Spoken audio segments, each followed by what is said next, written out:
अच्छा भाई, chapter number 61 के अंदर सबसे पहले तो हमें ये सारे लेवल्स का ये बता रहे हैं, ये हमें ऑलरेडी पता है। सबसे रूट लेवल पे हमारे पास जो होता है वो डॉक्यूमेंट होता है, फिर डॉक्यूमेंट के अंदर HTML होता है, HTML के अंदर हेड और बॉडी है। अच्छा, हेड के अंदर बॉडी नहीं है, हेड और बॉडी दोनों आपस में सिबलिंग्स हैं, ठीक है। दोनों चीज़ें HTML के अंदर हैं और HTML खुद डॉक्यूमेंट के अंदर है। ये सारी कहानी आपको ऑलरेडी पता है, ठीक है।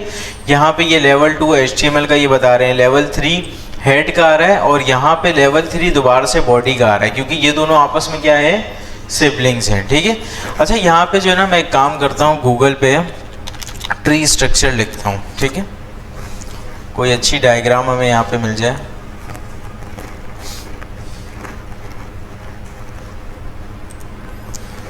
अच्छा भाई, यहाँ पे एक रैंडम जो है ना, मैंने एक डायग्राम को ओपन कर लिया, मैं इसको कर लेता हूँ यहाँ पे ओपन इमेज न्यू टैब, ठीक है।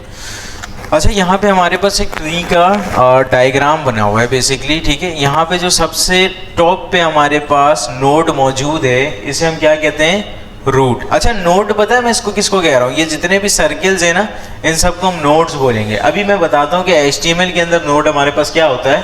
फिलहाल अभी आप इस सर्किल को क्या कह रहे हो, नोड कह रहे हो। सबसे टॉप पे जो है हमारे पास वो रूट नोड है, ठीक है। अब इसके अंदर से जो है ना, इसके चाइल्ड्स निकलेंगे। अब ये इसका पेरेंट हुआ ना, D का पेरेंट हुआ B, क्योंकि ये जो D है यहाँ से निकल रहा है। ये दोनों आपस में कौन हुए, सिबलिंग्स हुए। अच्छा, B का सिबलिंग कौन है, B का सिबलिंग है C है। B का पेरेंट कौन है, A है, बिल्कुल सही है। अच्छा, ये सारे रिलेशंस आपको ऑलरेडी पता है, क्योंकि हमने पेरेंट चाइल्ड रिलेशन के अंदर ये सारी कहानी देखी हुई है, ठीक है। अच्छा, यहाँ पे ये सारी चीज़ें समझ में आ रही हैं। ये नोड क्या होता है, जस्ट इसे समझने की ज़रूरत है। अच्छा, यहाँ पे अगर नोड समझने से पहले मैं आपको बोलूँ कि K से अगर मैं H पे जाना चाहता हूँ तो बिल्कुल जा सकता हूँ, ये आपस में कनेक्टेड है। अगर मैं बोलूँ L पे जाना है तो फिर ये पेरेंट पे आके यहाँ पे इस तरह से जा सकते हैं। इसका मतलब कोई भी नोड कहीं पे भी ट्रेवर्स कर सकता है, सही है, क्योंकि सब आपस में क्या है, एक दूसरे से कनेक्टेड है, ठीक है। अच्छा, इसके अंदर पेरेंट चाइल्ड का रिलेशन भी आप लोगों को समझ में आ रहा है। टॉप पे जो होता है वो हमारे पास रूट होता है, ठीक है। अच्छा, ये जो सबसे लास्ट में होता है ना, जिसके कोई भी चाइल्ड्स नहीं होते हैं, इसे हम क्या कहते हैं, लीफ कहते हैं। जाओ। अच्छा भाई, यहाँ पे जो सबसे हमारे पास लास्ट में होता है, जिसके कोई भी चाइल्ड नहीं होते, उसे हम क्या कहते हैं, लीफ नोड कहते हैं। अच्छा, ये सारी थ्योरेटिकल बातें मैं आपको बता रहा हूँ सिर्फ इंटरव्यू पर्सपेक्टिव से, ठीक है। अच्छा, आप रियल केस में अगर देखोगे तो ये जो लीव्स हैं ये ऊपर की तरफ होते हैं, सही है, बिल्कुल एंड पे। यहाँ पे क्या सिनेरियो है, ये लीव बिल्कुल एंड में है। रियल लाइफ में आप देखोगे रूट कहाँ पे होता है, सबसे नीचे होता है। यहाँ पे हमारे पास रूट कहाँ है, टॉप पे, और बाकी सारी चीज़ें बिल्कुल वैसे ही हैं जैसे नॉर्मल ट्री के अंदर हमारे पास होता है, ठीक है। अच्छा, अभी फिलहाल मैं जो है ना, इसको यहाँ पे कर देता हूँ बंद। अभी आ जाते हैं अगेन अपने बुक में। अच्छा, बुक के अंदर जो है ना, यहाँ पे अब बहुत सारी चीज़ें हमें देखने को मिल रही है। ये तो सबसे पहले इन्होंने ट्री डायग्राम से समझाया हुआ है कि डॉक्यूमेंट है, डॉक्यूमेंट का यहाँ पे हमारे पास एक चाइल्ड निकल रहा है HTML की कितने चाइल्ड हैं, 2 चाइल्ड है, हेड और बॉडी। हेड का कितना चाइल्ड है, हेड का एक ही चाइल्ड है, बॉडी का भी अभी एक ही चाइल्ड है। इस डिव के कितने चाइल्ड्स हैं, 2 हैं, और ये वाला ये और ये इसका कौन है, नहीं, ये सिबलिंग तो नहीं है। हाँ, इसका सिबलिंग इसलिए नहीं है क्योंकि इन दोनों का पेरेंट थोड़ी ना सेम है, इन दोनों का पेरेंट सेम है, सही है। तो यहाँ पे ये दोनों सिबलिंग है, लेकिन ये सिबलिंग नहीं है, ठीक है। अच्छा, यहाँ तक तो कहानी समझ में आ रही है। अब आते हैं नोड में, ठीक है। अच्छा, HTML के अंदर जितने भी आपके पास एलिमेंट्स आ रहे हैं वो सारे के सारे क्या हैं, नोड्स हैं, ठीक है। आपका डॉक्यूमेंट खुद एक नोड है, ठीक है, डॉक्यूमेंट खुद एक नोड है और डॉक्यूमेंट सबसे ऊपर होता है, तो डॉक्यूमेंट को आप रूट नोड कह सकते हैं, ठीक है।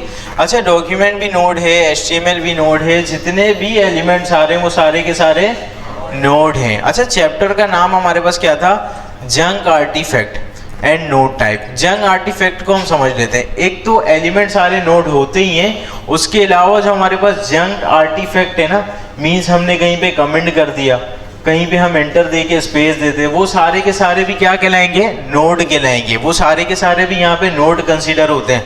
आपने नोटिस किया था जब हम चाइल्ड नोड करके उसकी चीज़ें उठा रहे थे तो हमें वो मिल नहीं रहा था, फिर हमने वहाँ पे डीबग करके वो सारी चीज़ें जो है ना देखी थी। चिल्ड्रन से तो काम हमारा चल रहा था, यहाँ पे बुक के अंदर जो एग्जाम्पल थी वो हमारे पास नहीं चल रही थी। यही उसकी वजह है कि हमने कहीं पे इंटर दिया हुआ था।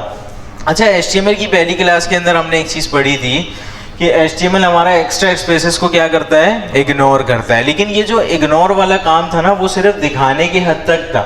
सही है, सिर्फ और सिर्फ दिखाने की हद तक था। लेकिन जब वो नोट बनाएगा तो वो सारी चीज़ें कंसीडर करेगा, चाहे आपने कमेंट किया हुआ हो या यहाँ पे आपने सिंपल इंटर दे के स्पेस भी दे दिया, तो वो सारी चीज़ें वहाँ पे कंसीडर करेगा।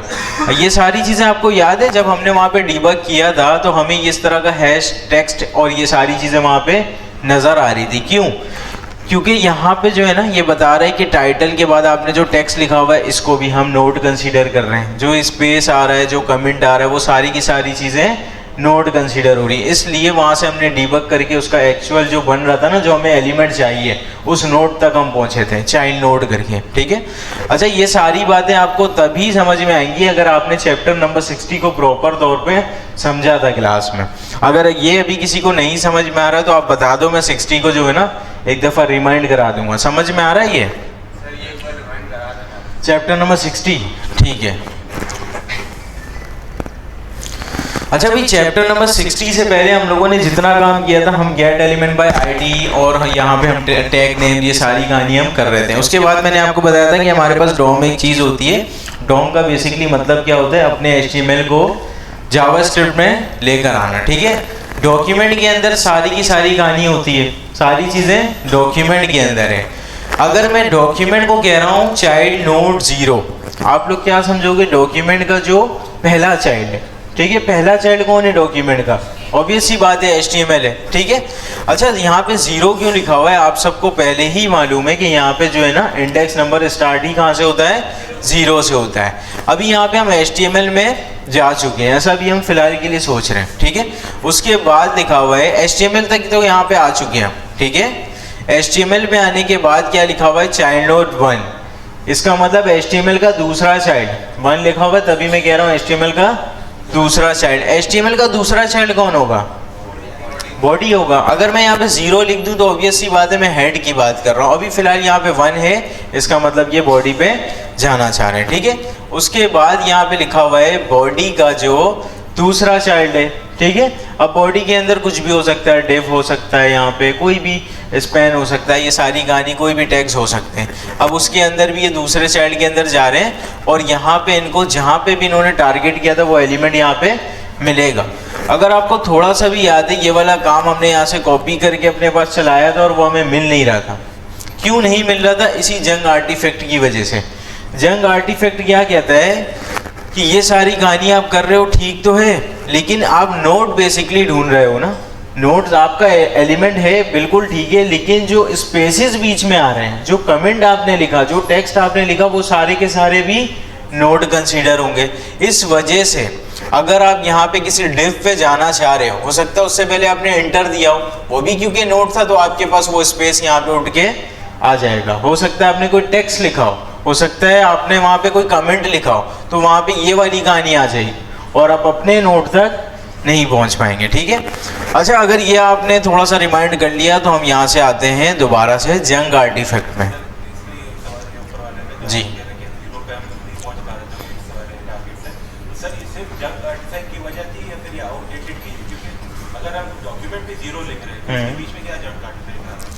देखें, बेसिकली यहाँ पे डॉक्यूमेंट के अंदर सारी चीज़ें हैं। डॉक्यूमेंट के आगे मैंने लिखा डॉक्यूमेंट का जो चाइल्ड नोड है 0। बेसिकली मैं बात किसकी कर रहा हूँ?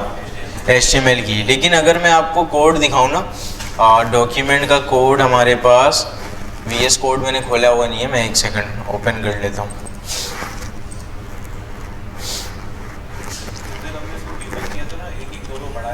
हाँ, एक सेकंड, मैं जो है ना इसको ओपन कर लेता हूँ जल्दी से। हमारा कोड कहाँ है?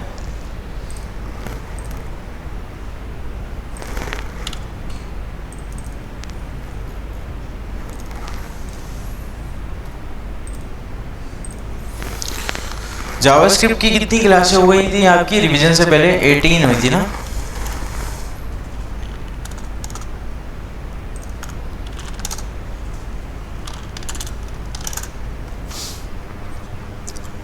अच्छा भाई यहाँ पे मैंने एक नया फोल्डर क्रिएट कर लिया और जल्दी से मैं जाके एक HTML की फ़ाइल भी यहाँ पे बना लेता हूँ, ठीक है।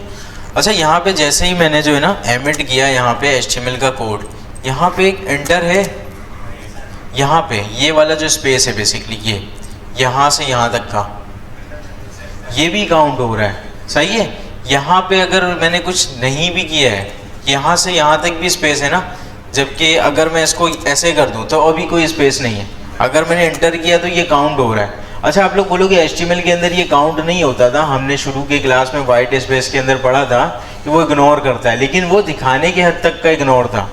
जब आप इस HTML को जावास्क्रिप्ट के अंदर लेकर जाओगे ना डॉम के जरिए, तो सारी चीज़ें कंसीडर होंगी। ये स्पेस भी कंसीडर होगा, ये वाला स्पेस जो इन दोनों के दरमियान आ रहा है ये भी कंसीडर होगा, मैंने कोई टेक्स्ट लिख दिया ये भी कंसीडर होगा, कमेंट मैंने लिखा हुआ है, कमेंट तो कंपाइलर इग्नोर करता है, लेकिन वो सारी चीज़ें कंसीडर होंगी और वो सब के सब क्या कहलाएंगे, नोड कहलाएंगे, ठीक है। इस वजह से यहाँ पे जो है ना हमें डायरेक्ट HTML मिल नहीं रहा, क्योंकि बीच में क्या आ रहा है, स्पेस आ रहा है। हाँ हमें डायरेक्ट HTML मिल सकता है अगर मैं इसको ऐसे कर दूँ, अब कोई मसला नहीं आएगा। अब हमें डायरेक्ट जीरो पे क्या मिलेगा, HTML मिलेगा, क्योंकि इसके जीरो नोड पे क्या मौजूद है, डायरेक्ट HTML है, कोई बीच में स्पेस नहीं है, कोई टेक्स्ट नहीं है, कोई कमेंट नहीं है। अभी आई बात समझ में? अच्छा यहाँ तक तो चीज़ें ठीक है, ये थोड़ा बहुत हमें समझ में आ रहा है कि यहाँ पे हमें चाइल्ड नोड क्यों नहीं मिल रहा था, जंक आर्टिफैक्ट की वजह से हमें नहीं मिल रहा था। और जंक आर्टिफैक्ट क्या होता है ये सारी कहानी भी हमें समझ में आ गई है, ठीक है। अच्छा यहाँ पे अब इसको सॉल्व करने के जो है ना एक पॉसिबल सॉल्यूशन तो ये है कि अपने पूरे HTML को क्या कर दो, एक ही लाइन में लिख दो विदाउट स्पेसेस। यहाँ पे ये जितने भी स्पेसेस आ रहे हैं ना ये सब का सब यहाँ पे ख़त्म हो जाएगा और ये सब एक ही लाइन पे आ जाएगा, ठीक है। अच्छा यहाँ पे ये सारे जो मसले होते हैं ना ये असल में ब्राउज़र्स की वजह से भी हो रहे होते हैं। कुछ ब्राउज़र इसको कंसीडर करता है, कुछ नहीं करता है। तो ज़्यादा बेहतर तरीका ये समझा जाता था पहले, अभी नहीं, मैं अभी की बात बाद में करूँगा। फिलहाल पहले क्या समझा जाता था कि HTML को आपने सोर्स कोड आपने किया, उसके बाद सोर्स कोड तो आपने डिप्लॉय करना नहीं है। डिप्लॉय आप क्या करोगे, इसका बिल्ड वर्जन। अच्छा बिल्ड वर्जन अभी फ़िलहाल के लिए अगर नहीं पता कोई मसले की बात नहीं है, आप इतना समझ लो जो काम आप कर रहे हो ना इसको अगर प्रोडक्शन लेवल पे आपने सर्वर पे रखना है तो आप या तो इसका बिल्ड रखोगे या तो आप इसकी लिस्ट वगैरह बना के जो है ना ये सारी चीज़ें आप वहाँ पे रखते हो। बिल्ड ने इसको क्या करना होता है, ये सारे स्पेस हटा देगा और यहाँ से ये एक ही लाइन में सारे के सारे HTML को रख देगा। जब सारे HTML एक ही लाइन में आ जाएंगे तो आपकी ये सारे मसले भी यहाँ से ख़त्म हो जाएंगे, कोई बीच में कमेंट नहीं होगा, ये सारी कहानी वहाँ पे नहीं होगी, ठीक है। अच्छा यहाँ पे आते हैं बुक के अंदर इन्होंने क्या समझाया हुआ है। अच्छा यहाँ पे ये स्लैश हैश करके हमें टेक्स्ट वगैरह ये सारी कहानी जो मिल रही है ना ये वही है। ये हमारे पास एलिमेंट नोड था, ये हमारे पास क्या है, टेक्स्ट नोड है। एलिमेंट नोड और ये क्या है, टेक्स्ट नोड है, ठीक है। अच्छा नीचे आते हैं, इन्होंने एक और पॉसिबल इसका सॉल्यूशन बताया है, ठीक है। इन्होंने सॉल्यूशन क्या बताया, ये जो आपका HTML का ये जो एंगल ब्रैकेट क्लोज था, HTML का एंगल ब्रैकेट क्लोज आप यहाँ करते थे ना, आप यहाँ पे कर दो। जब यहाँ करोगे तो बीच में कोई स्पेस ही नहीं बाकी रहेगी। तो ये भी एक इसका पॉसिबल सॉल्यूशन है, लेकिन फ़िलहाल अभी इस पर ये पुराना तरीका है, अभी मैं बताऊँगा क्या होता है नहीं होता है। अभी फ़िलहाल यहाँ पे सिर्फ हम देख रहे हैं बुक के अंदर क्या है। यहाँ पे एक पॉसिबल सॉल्यूशन ये है और दूसरा वो जो अभी मैंने आपको बताया कि एक ही लाइन में क्या करो, अपने सारे के सारे HTML को लिख दो, ठीक है। अच्छा यहाँ पे ये सारी कहानी बता रहे हैं ना, देखो यहाँ पे हर का एंगल ब्रैकेट यहाँ क्लोज हो रहा है, कोई स्पेस वगैरह बीच में, जंक आर्टिफैक्ट आने के चांसेस नहीं है, ठीक है। अच्छा यहाँ पे जो है ना मिनीफायर करके हमारे पास जो है ना मिनीफायर करके एक वो है हमारे पास वेब एप्लीकेशन है। इसके अंदर भी आप क्या कर सकते हो, अपना ये पूरा का पूरा सोर्स कोड कॉपी करो, इसको आप ले जाके पेस्ट करके दोगे ना तो ये क्या करेगा, आपके कोड को मिनीफायर करके दे देगा। मिनीफायर का वही मतलब है, जंक आर्टिफैक्ट को हटाकर दे देगा, ठीक है। देखो ये रहा ये दूसरा सॉल्यूशन कि एक ही लाइन में इन्होंने उठा के सारा का सारा यहाँ पे रखा हुआ है, ठीक है। अच्छा ये सारी कहानी तो हो गई कि जंक आर्टिफैक्ट हमारे पास क्यों आते हैं और उसको हम किस तरह से हटाते थे पहले। अभी के लिए फ़िलहाल मैं आपको पहले बता दूं कि अभी जो आप रियल एप्लीकेशन के अंदर डेवलपमेंट करोगे ना वो आप कोर जावास्क्रिप्ट के अंदर नहीं करोगे, सही है। आप कोई ना कोई लाइब्रेरी किसी ना किसी फ्रेमवर्क का यूज़ करने वाले हो। कुछ क्लासेस के बाद हम जो है ना रिएक्ट की तरफ मूव करेंगे, तो रिएक्ट बेसिकली एक लाइब्रेरी है, वहाँ पे ये सारी चीज़ें बिल्ट इन है। आप अपना काम करते जाओ, वो खुद ब खुद इसको मैनेज करता रहेगा, ये सारा सर का दर्द रिएक्ट वगैरह ने खुद ही रखा हुआ है, ठीक है। तो इस वजह से ये सारी कहानी जो है ना, इसकी टेंशन लेने की ज़रूरत नहीं है, लेकिन पता होना लाजमी था। क्यों पता होना लाजमी था? अगर इंटरव्यूअर आपसे सवाल कर ले जंग आर्टिफैक्ट क्या होता है, तो आप उसको क्या बोलोगे? रिएक्ट मैनेज करेगा, हम क्या करें? ऐसा तो नहीं बोल सकते ना। तो उसको बताना पड़ेगा कि जंग आर्टिफैक्ट क्या होता है, ये सारी कहानी अब आप बता सकते हैं। अच्छा, अब यहाँ पे जो है ना हमारे पास नोट टाइप आ रहा है। बेसिकली जो है ना आप इसकी टाइप को भी चेक करवा सकते हैं। आप कुछ क्वेश्चन कर रहे हैं? नहीं, ठीक है। अच्छा भाई, यहाँ पे जो है ना सबसे पहले हमने बहुत सारी चीज़ें देखी हैं। हमने यहाँ पे डॉट SRC करके चीज़ें निकाली थी, डॉट क्लास नेम करके हमने उसको अपडेट किया था, ये सारी कहानी हमने की थी। अच्छा, यहाँ पे आ जाते हैं नोट टाइप। नोट टाइप से होगा क्या? बेसिकली ये हमें टाइप बताएगा। क्या बताएगा? टाइप बताएगा। अगर हमारे पास 1 आ रहा है, इसका मतलब वो एलिमेंट नोड है। क्या है? एलिमेंट नोड है। अगर 3 आ रहा है तो उसका मतलब टेक्स्ट नोड है। 1 का मतलब एलिमेंट नोड, 3 का मतलब टेक्स्ट नोड, ठीक है। अच्छा, ये सारी चीज़ें इतनी आसान है, याद करने की ज़रूरत नहीं है, ये खुद ही आपको जहन में बैठ जाएगा। जब आप इसको प्रैक्टिस करोगे, बुक को आप एक दफ़ा देखोगे ना, बस ये आपको खुद ही जहन में बैठ जाएगा, ठीक है। अच्छा, इसके बाद मैंने आपको बताया था कि ये सारी चीज़ें इतनी रिकमेंड नहीं है। जो अभी 6-7 चैप्टर्स आ रहे हैं, जस्ट हम इंटरव्यू पर्सपेक्टिव से दिख रहे हैं, तो उसको जो है ना मैं कोड में करके नहीं दिखा रहा हूँ, जस्ट यहीं पे इसको समझ लेते हैं। फिर जो इंपॉर्टेंट चीज़ हमारे पास आ रही है, ऑब्जेक्ट्स, हाँ, कोशिश हमारी यही होगी कि आज ऑब्जेक्ट्स भी कवर हो जाए।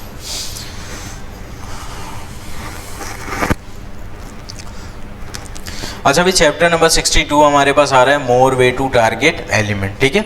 अच्छा, ये वाला तो हमें पता है ना कि चाइल्ड नोड 0 का क्या मतलब है, और इसके थ्रू हम किसी भी एलिमेंट को टारगेट कर सकते हैं। आपको उस दिन क्यों नहीं मिल रहा था? जंग नोड की वजह से नहीं मिल रहा था, लेकिन अभी आप पहुंच सकते हो। या तो उसको आप मिनीफायर कर लो, या तो आप डीबग करके जो है ना ढूंढ सकते हो कहाँ आपको कमिट मिल रहा है, कहाँ आपको दूसरा नोड मिल रहा है, कहाँ आपका एक्चुअल नोड मौजूद है जिसको आप ढूंढना चाह रहे हो। आप डीबग भी कर सकते हो, या तो आप उसको मिनीफायर करके उसको जो है ना क्लीन कर लो, जंग क्या कहते हैं उसको, जंग, हाँ, जंग आर्टिफैक्ट को, ठीक है। अच्छा, यहाँ पे आते हैं ना, ये इंपॉर्टेंट चीज़ है थोड़ी सी। अगर यहाँ पे मैं चाइल्ड नोड 0 लिख रहा हूँ, उसका क्या मतलब है? मैं ऑब्वियस सी बात है फर्स्ट नोड की बात कर रहा हूँ, ठीक है। इन्होंने कहा अगर फर्स्ट नोड ही चाहिए तो सिंपल आप यहाँ पे फर्स्ट चाइल्ड लिख दो, एक ही बात है, सही। अगर यहाँ पे आप 0 लिख रहे हो, उसका भी क्या मतलब है जी? देखो, पेरेंट नोड के अंदर जो है ना, बेसिकली पेरेंट नोड इनका एक वेरिएबल है जिसके अंदर इन्होंने document dot gate element by ID और कोई ना कोई डिव उठाया हुआ होगा। अगर मैं इसको आसान कर दूं, पेरेंट नोड की जगह आप इसको डॉक्यूमेंट समझो थोड़ी देर के लिए। डॉक्यूमेंट के अंदर ये कह रहे हैं चाइल्ड नोड 0, क्या मतलब? डॉक्यूमेंट का चाइल्ड नोड 0 HTML, अगर वो मिनीफायर हुआ है तो, ठीक है।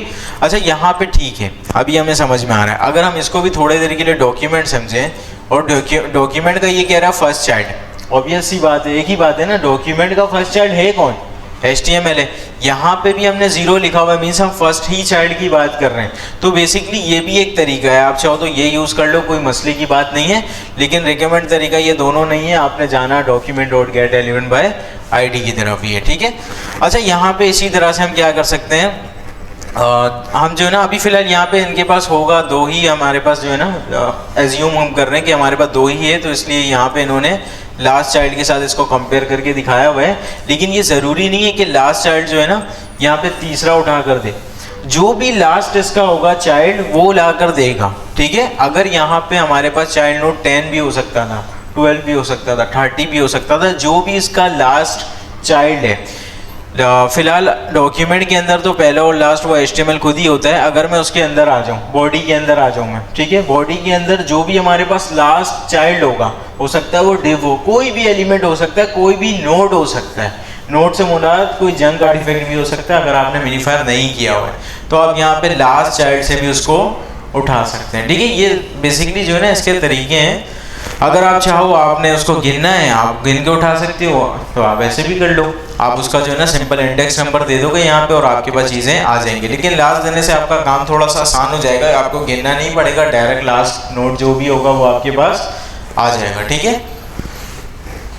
अच्छा, इसी तरह से जो है ना आप पेरेंट नोट भी उठा सकते हो। फॉर एग्जाम्पल, मैं इसको जो है ना दोबारा से ओपन करता हूँ।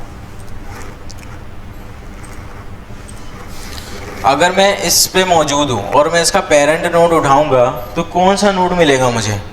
D मिलेगा, ऑब्वियस सी बात है। अगर मैं इस B पे मौजूद इसका पेरेंट नोड उठाऊंगा तो इसका पेरेंट नोड है कौन?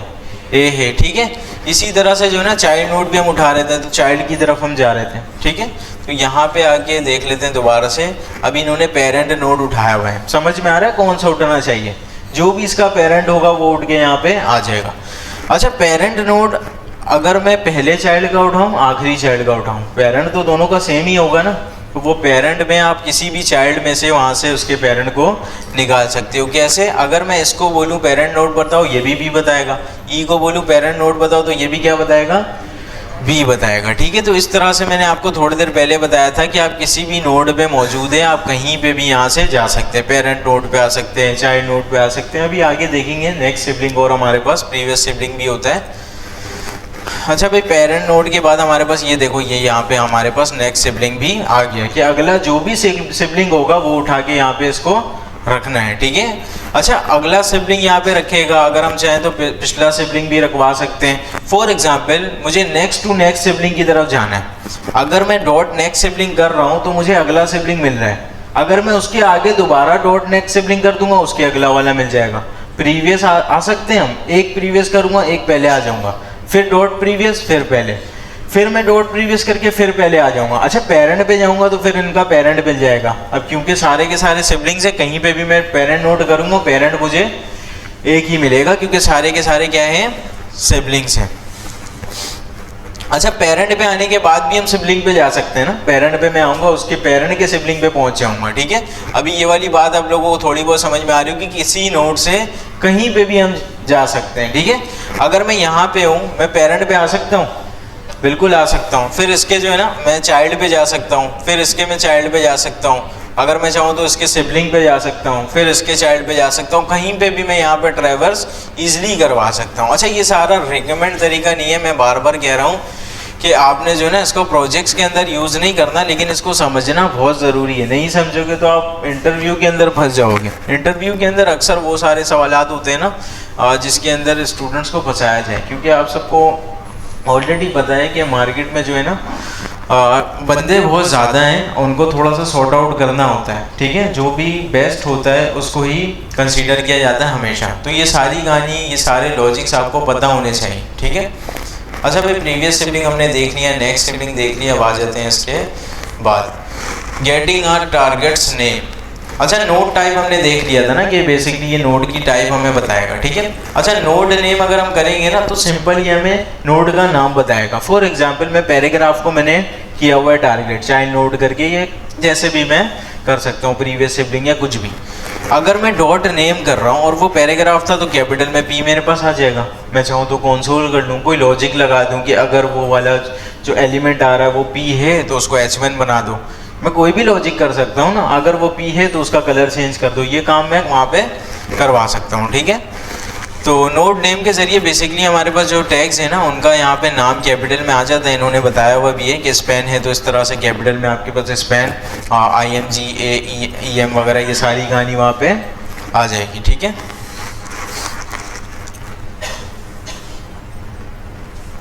अच्छा, आप जो है ना एलिमेंट्स को काउंट भी कर सकते हैं, ठीक है।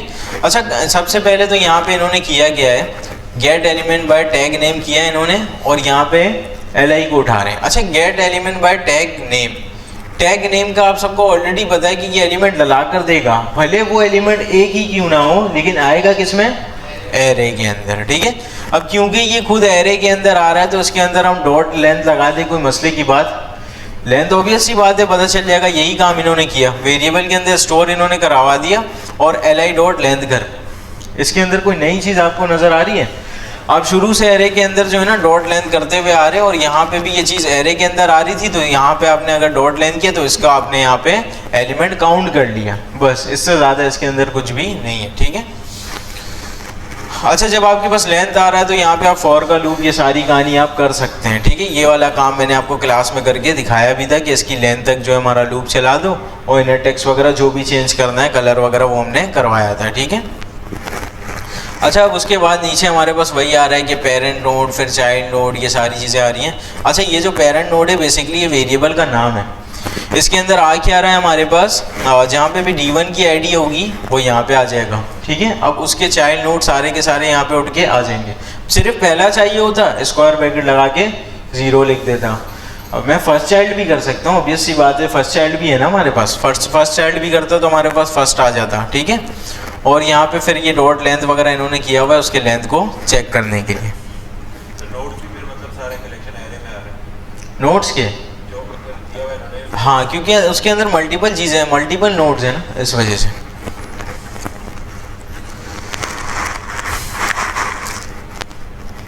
अच्छा, एट्रीब्यूट्स वगैरह तो हमने HTML के अंदर पढ़ा था ना। एट्रीब्यूट अगर मैं आप लोगों से पूछूंगा तो क्या होता है, आप लोग क्या बोलोगे?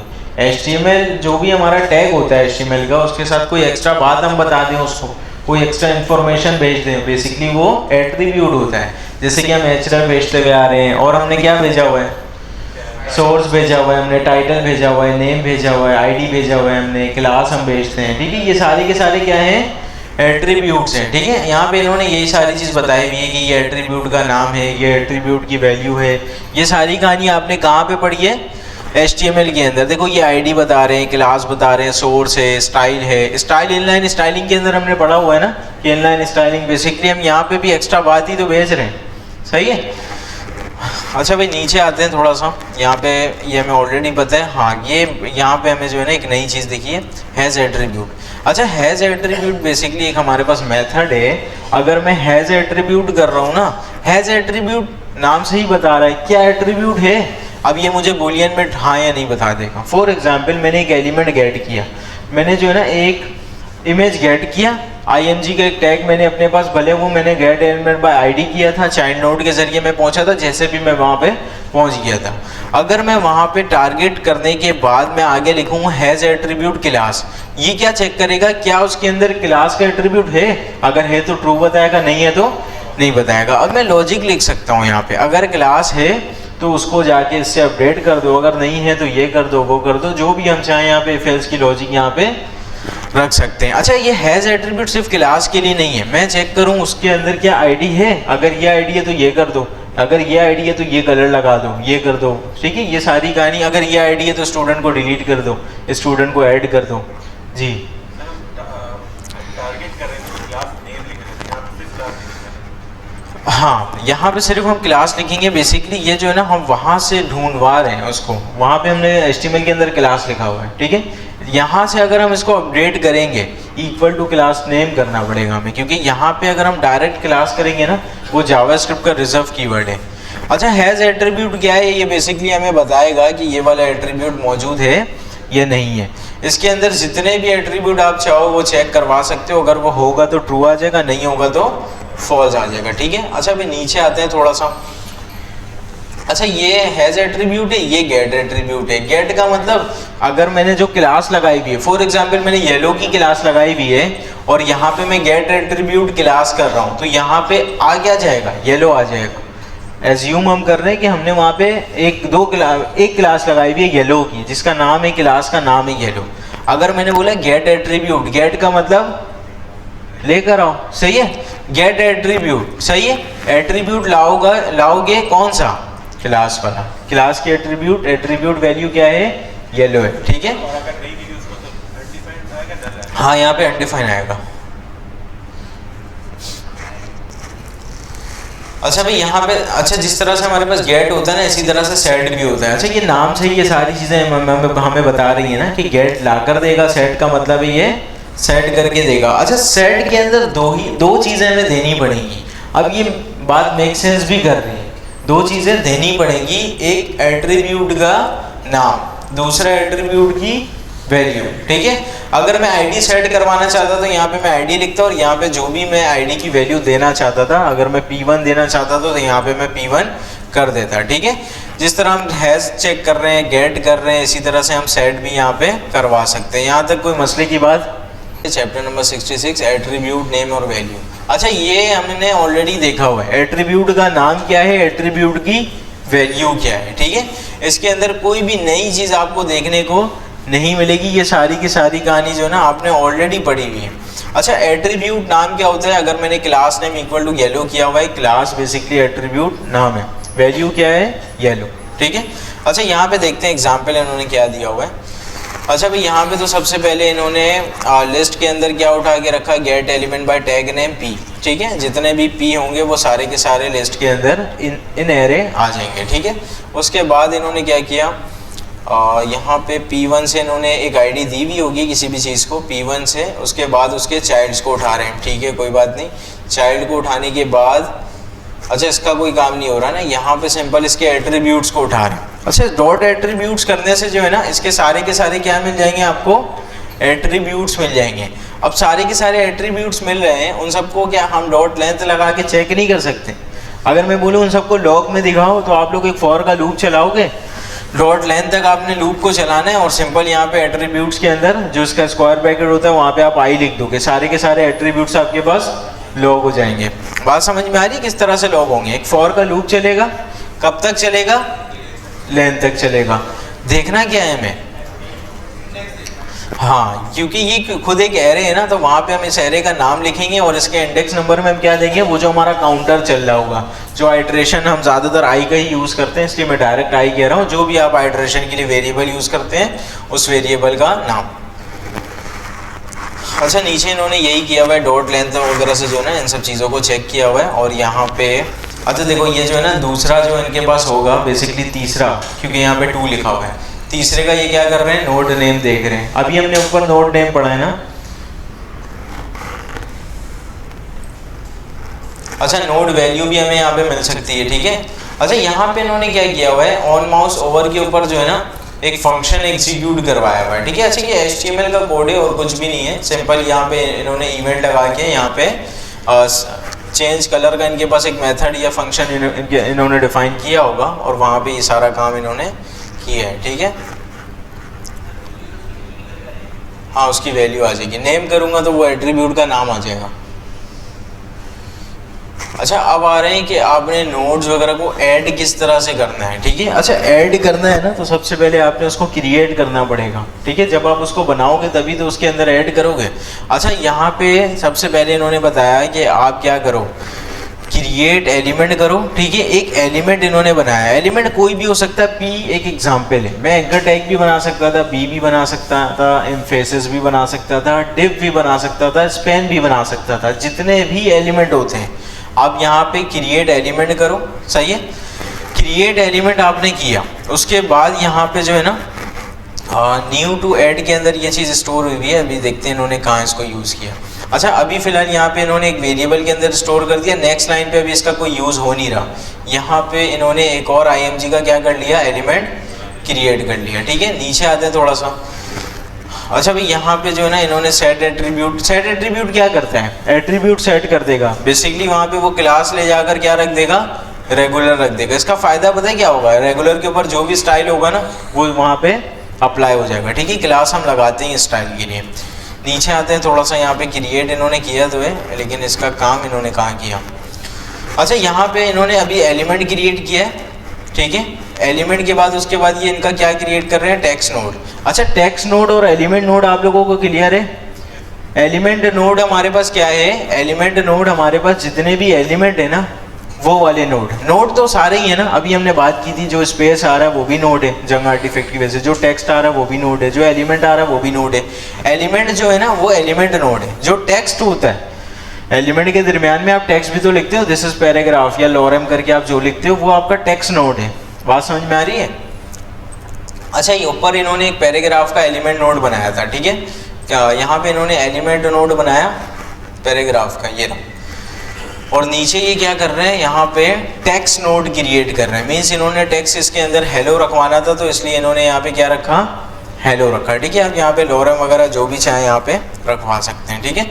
उसके बाद हाँ ये इंपॉर्टेंट चीज़ है कि आपने इसके ऊपर अपेंड कैसे करना है। अपेंड का मतलब है उसके अंदर आपने रखना है। अच्छा अपेंड, जब भी आप अपेंड का वर्ड सुनो ना आपके जहन में आ जाना चाहिए कि अपेंड लास्ट में ही क्या करेगा, इंसर्ट करेगा। जिस तरह से पुश आपके जहन में ही आ जाता है ना, कहाँ पे रखता है पुश, लास्ट पे रखता है। अपेंड भी कहाँ पे रखेगा, लास्ट में रखेगा। अभी कहीं और कैसे रखना है हमें, फर्स्ट पे या कहीं और पे अगर मैं रखवाना चाहता हूँ तो कैसे रखेंगे वो बाद में देखेंगे। फिलहाल अपेंड ने इसको उठा के कहाँ रखना है, लास्ट में रखना है, ठीक है। अच्छा अपेंड ने बेसिकली किया क्या, न्यू टेक्स्ट को ले जाके रख दिया। न्यू टेक्स्ट क्या है, ये जो हमने जो है ना इससे पहले टेक्स्ट नोड क्रिएट किया था, सही है। यहाँ पे हमने जो भी काम किया था ना, बेसिकली हमने टेक्स्ट नोड क्रिएट किया, इसको हमने एक वेरिएबल के अंदर सेव किया, सही है। और ये अपेंड को हमने बोल दिया कि ये चीज़ ले जाके क्या कर दो, अपेंड कर दो। किस चीज़ के ऊपर अपेंड कर दो, नोड टू ऐड। अब नोड टू ऐड क्या है,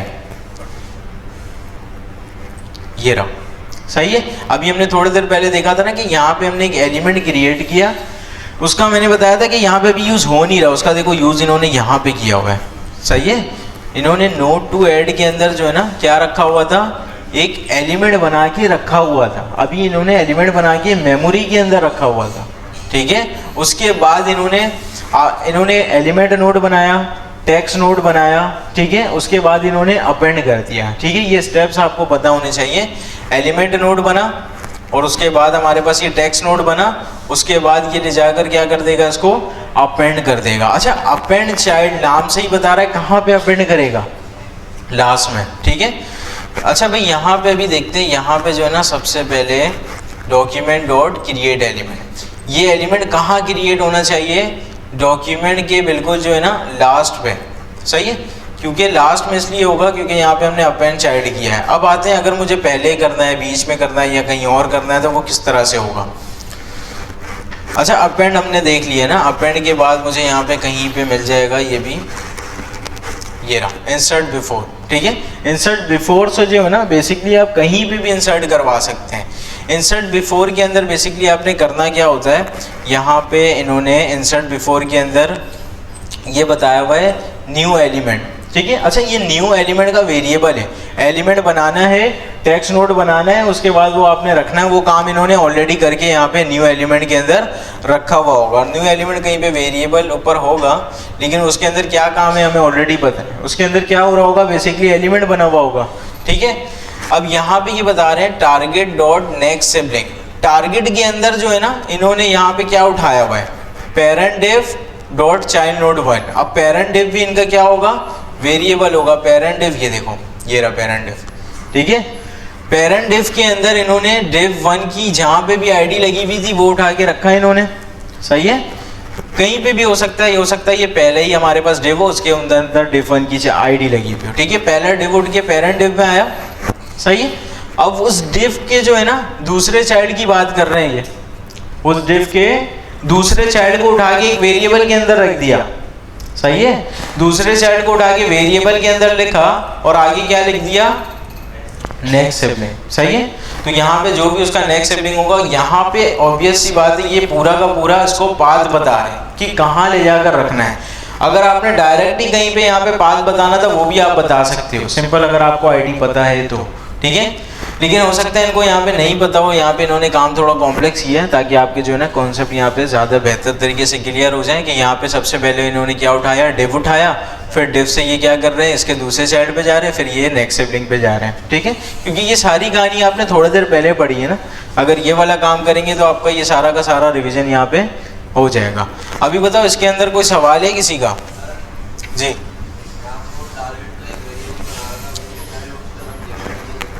जहाँ पे, हाँ बिल्कुल, वहाँ पे भी कर सकते थे। टारगेट हमारे पास कहाँ है, और ये रहा, यहाँ पे भी हम कर सकते थे, बिल्कुल। अच्छा, यहाँ पे जो भी इसका जो 1 होगा ना, हो सकता है उसके ऊपर कोई क्लास, कोई आईडी होती तो हम डायरेक्ट भी उठा सकते थे, कोई मसले की बात नहीं है, सही है। अगर यहाँ पे नेक्स्ट सिबलिंग ही उठाना था इसको मैं 2 भी कर सकता था, सही है। अच्छा भाई, और किसी का कोई सवाल, डॉम के अंदर जितनी भी चीज़ें हमने पढ़ी है ना इससे रिलेटेड अगर किसी का कोई सवाल है तो अभी आप पूछ लो, ठीक है। क्योंकि ये सारी चीज़ें आपके इंटरव्यू पर्सपेक्टिव से बहुत ज़्यादा इम्पोर्टेंट है, और अगर आप इसके अंदर कमज़ोर हो, आप इसका जवाब नहीं दे पाओगे तो इंटरव्यू के अंदर आपके फंसने के चांसेस हैं, जी। देखो, चाइल्ड नोड में आपको समझाता हूँ। यहाँ पे हम आ गए, ये हम रूट पे है ना, अगर मैं इसका चाइल्ड नोड आपसे पूछूं, एक और ये दो, ये दोनों इसके चाइल्ड है, ठीक है। अच्छा, नोड आप बोलोगे ये तो सिंपल चाइल्ड है, नोड क्यों कह रहे हैं, बेसिकली वहाँ पे जितने भी एलिमेंट है ना उसको हम नोड कह रहे हैं। सिर्फ और सिर्फ एलिमेंट नहीं, जंक आर्टिफैक्ट भी जो आ रहे हैं वो सारे के सारे नोड कंसीडर हो रहे हैं। अगर जंक आर्टिफैक्ट है तो जंक आर्टिफैक्ट क्या होते हैं वो हमने अभी डिटेल में देखा है ना, कि जो एंटर आ जाता है, जो कमेंट्स है, जो टेक्स्ट है, अगर आपने उसको मिनीफायर किया हुआ है तो सिंपल आप डायरेक्ट वहाँ पे चाइल्ड नोट करोगे, आप सिंपल अपने एलिमेंट तक चले जाओगे। सही है जी। फर्स्ट चाइल्ड में आएगा ना, अभी मैंने बताया तो कि यहाँ पे स्पेस है ना ये वाला, अगर मैं ये ऐसे करके ये हटा दूँ ना, अब नहीं आएगा मसला, क्योंकि यहाँ पे कोई स्पेस नहीं है। ये दूसरा इन्होंने क्या बताया था, याद है किसी को? हाँ, ये एंगल ब्रैकेट उठाओ और यहाँ लगा दो, ये वाला एंगल ब्रैकेट उठाओ यहाँ लगा दो, और ये वाला जो है हमारे पास एंगल ब्रैकेट है ना। खैर बॉडी के अंदर तो बहुत सारी चीज़ें होती हैं, यहाँ पे ये और उसको मैं कंट्रोल X और यहाँ पे कंट्रोल V, और जो भी चीज़ें P वगैरह मुझे लिखना है वो मैं यहाँ पे लिखूँगा। सही है, तो एक ये भी तरीका होता है इसको मिनीफायर करने का, लेकिन फिलहाल मैंने आपको बताया ये सर का दर्द सारा का सारा आपका नहीं है, ठीक है। पहले होता था, लेकिन अभी जो है आप कोर जावास्क्रिप्ट के ऊपर काम नहीं करोगे, कोई भी एप्लीकेशन वगैरह आपकी जो बनेगी वो रिएक्ट पे बनेगी या किसी न किसी फ्रेमवर्क के ऊपर आप बना सकते हो, नेक्स्ट.js जैसे फ्रेमवर्क के ऊपर, ठीक है। हाँ बिल्कुल, वाइट नोट भी हमारे पास जो है ना टेक्स्ट नोट कंसीडर हो, और इवन के कमेंट भी इसको बुक को, ठीक है। अच्छा भाई, डॉम से रिलेटेड और किसी का कोई सवाल है? क्योंकि ये जो है ना ऑब्जेक्ट बहुत इंपॉर्टेंट चैप्टर है, क्योंकि अभी मैं ऑब्जेक्ट में आ जाऊंगा, फिर आप लोगों को ऐसा नहीं है डॉम क्लियर नहीं हो तो आप फिर प्रीवियस सवाल कर रहे हो। अगर डॉम से रिलेटेड किसी का कोई भी सवाल है तो आप लोग पूछ सकते हो। फिर उसके बाद आपकी क्विज जो है ना, क्विज नंबर 3 आपने दिया, आपको अंदाज़ा हो गया होगा कि 4 इससे ज़्यादा मुश्किल होने वाला है, ठीक है। 4 क्विज जो है वो बहुत ज़्यादा मुश्किल होता है। क्यों इसलिए मुश्किल होता है? क्योंकि इसके अंदर बुक की सारी चीज़ें इंक्लूड हैं, बुक के अलावा भी कुछ 10 चीज़ें आपको नहीं वहाँ पे नज़र आएंगी, और वो तभी आप सॉल्व करोगे जब आप घर पे क्या करते हो, प्रैक्टिस करते हो, ठीक है। नहीं करते हो तो आप ऑब्वियस सी बात है उसके अंदर फेल होने के चांसेस आपके बढ़ जाते हैं, ठीक है। तो अगर किसी का ये चैप्टर नंबर 68 तक जो हमने कवर किया है, कोई भी सवाल है तो अभी आप पूछ लो। और आगे उन्होंने कहा था कि हम पूरे बॉडी पे ही मतलब रिप्लेस कर रहे हैं, मतलब जो भी डिस्प्ले हो रहा है अपने ब्राउजर में, तो वो बेटर वो लिखा नहीं है, जब डॉक्यूमेंट का डॉट बॉडी लिखा हुआ था। सही है। अच्छा, डॉक्यूमेंट के अंदर उनको बॉडी मिला, उसके बाद वो चाहे ना बॉडी को किसी भी चीज़ से रिप्लेस कर सकते हैं। अगर वो पूरे बॉडी को चाहे एक नई बॉडी के टेम्पलेट से उठा के रिप्लेस करना चाहे वो भी कर सकते हैं, एक सिर्फ एलिमेंट रखना चाहे वो भी रख सकते हैं। अगर उनके पास डॉट बॉडी आ गया है ना तो अब वो चाहे कुछ भी कर सकते हैं। जिस तरह से फॉर एग्जांपल हमने एक पैराग्राफ उठाया, पैराग्राफ के अंदर मैं कुछ भी चेंज कर सकता हूँ। मैं चाहूँ तो दूसरा एलिमेंट क्रिएट, जो अभी हमने पढ़ा है ना कि आप नोड क्रिएट कर सकते हैं, नोड क्रिएट करा के मैं अपेंड कर सकता हूँ उसको। मैं अगर अपेंड नहीं करवाना चाहता, मैं उसका इनर टेक्स्ट चेंज कर सकता हूँ, मैं उसका कलर चेंज कर सकता हूँ। वो सिर्फ एलिमेंट के लिए नहीं होता, बॉडी खुद भी एक एलिमेंट है, HTML का एलिमेंट है, तो बॉडी को भी आप गेट कर सकते हैं। और बॉडी को गेट करने का तरीका और भी है, बॉडी को आप डायरेक्ट जो है ना डॉम से भी उठा सकते हैं, ठीक है। तो बॉडी आ गया तो आप उसके साथ एलिमेंट नया रख दें, आप उसको जो है ना कोई टेक्स्ट चेंज करा दें, वहाँ पे कोई भी मसला नहीं है, वो नॉर्मल है। जो आप एलिमेंट के साथ काम करते हैं वो बिल्कुल वैसे ही काम होगा। देखिए, अगर बॉडी आपने उठा लिया, अगर आपने कोई नया एलिमेंट बनाकर रखना है तो उसको क्रिएट करना पड़ेगा। अगर बॉडी मेरे पास आ गई है और मैं बॉडी के अंदर से कोई दूसरा एलिमेंट उठाना चाहता हूँ तो क्रिएट करने की ज़रूरत नहीं, मैं आगे डॉट चाइल्ड नोड लिखूँगा। अगर मैं बॉडी मेरे पास आ चुकी है, मैं चाहता हूँ ना कि इसको रिमूव भी बेसिकली हमारे पास होता है, यहाँ पे बुक के अंदर नज़र नहीं आया हमें रिमूव। जब आप घर जाके रिसर्च करना कि आप रिमूव चाइल्ड भी कर सकते हैं।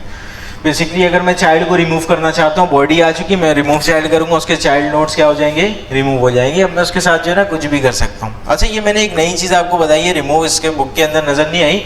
एक चीज़ मेरे जहन में और आ रही, क्वेरी सिलेक्टर, वो भी आपके बुक के अंदर नज़र मुझे नहीं आई है। अब ये 2 चीज़ें मैंने बताई है ना, 2 चीज़ें बताने का मकसद ये है कि आप घर जाके इसको पढ़ोगे। क्या क्या आपने पढ़ना है, एक रिमूव वाला आपने देखना है, दूसरा आपने क्वेरी सिलेक्टर का देखना है, ठीक है। अच्छा, ये सिर्फ कहने के हद तक नहीं है, अभी मैंने आपको कह दिया तो अब आपने लाजमी पढ़ना है, और मैं नेक्स्ट क्लास में आप लोगों से इन दोनों चीज़ों के बारे में लाजमी पूछूंगा। सही, क्वेरी सिलेक्टर और हमारे पास रिमूव चाइल्ड, ठीक है।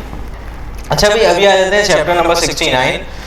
चैप्टर नंबर 69 जो हमारे पास है वो बहुत इंपॉर्टेंट चैप्टर है, जिसका नाम है ऑब्जेक्ट्स, ठीक है। अच्छा, ऑब्जेक्ट्स जो है ना बेसिकली बहुत ही, समझ लो आप किसी भी चीज़ को ऑब्जेक्ट कह सकते हैं, किसी भी चीज़ को आप क्या कह सकते हैं, ऑब्जेक्ट कह सकते हैं। यहाँ पे एक चेयर रखी हुई है, मैं इसको ऑब्जेक्ट कह सकता हूँ। ये माइक है, ये भी क्या है, ऑब्जेक्ट है, ठीक है। हमारे पास जो ये सामने कंप्यूटर नजर आ रहा है ये सब के सब क्या है, ऑब्जेक्ट है। इवन आप खुद भी क्या हो, एक ऑब्जेक्ट हो। ऑब्जेक्ट का मतलब क्या होता है, चीज है ना, कोई भी चीज, उसको हम क्या कहते हैं, ऑब्जेक्ट कहते हैं। अगर किसी चीज का मुझे डेटा स्टोर करना है तो आप सबके जहन में आ रहा होगा हम वेरिएबल में कर तो सकते हैं, क्या मसला है, वेरिएबल के अंदर हम डेटा स्टोर करते हैं।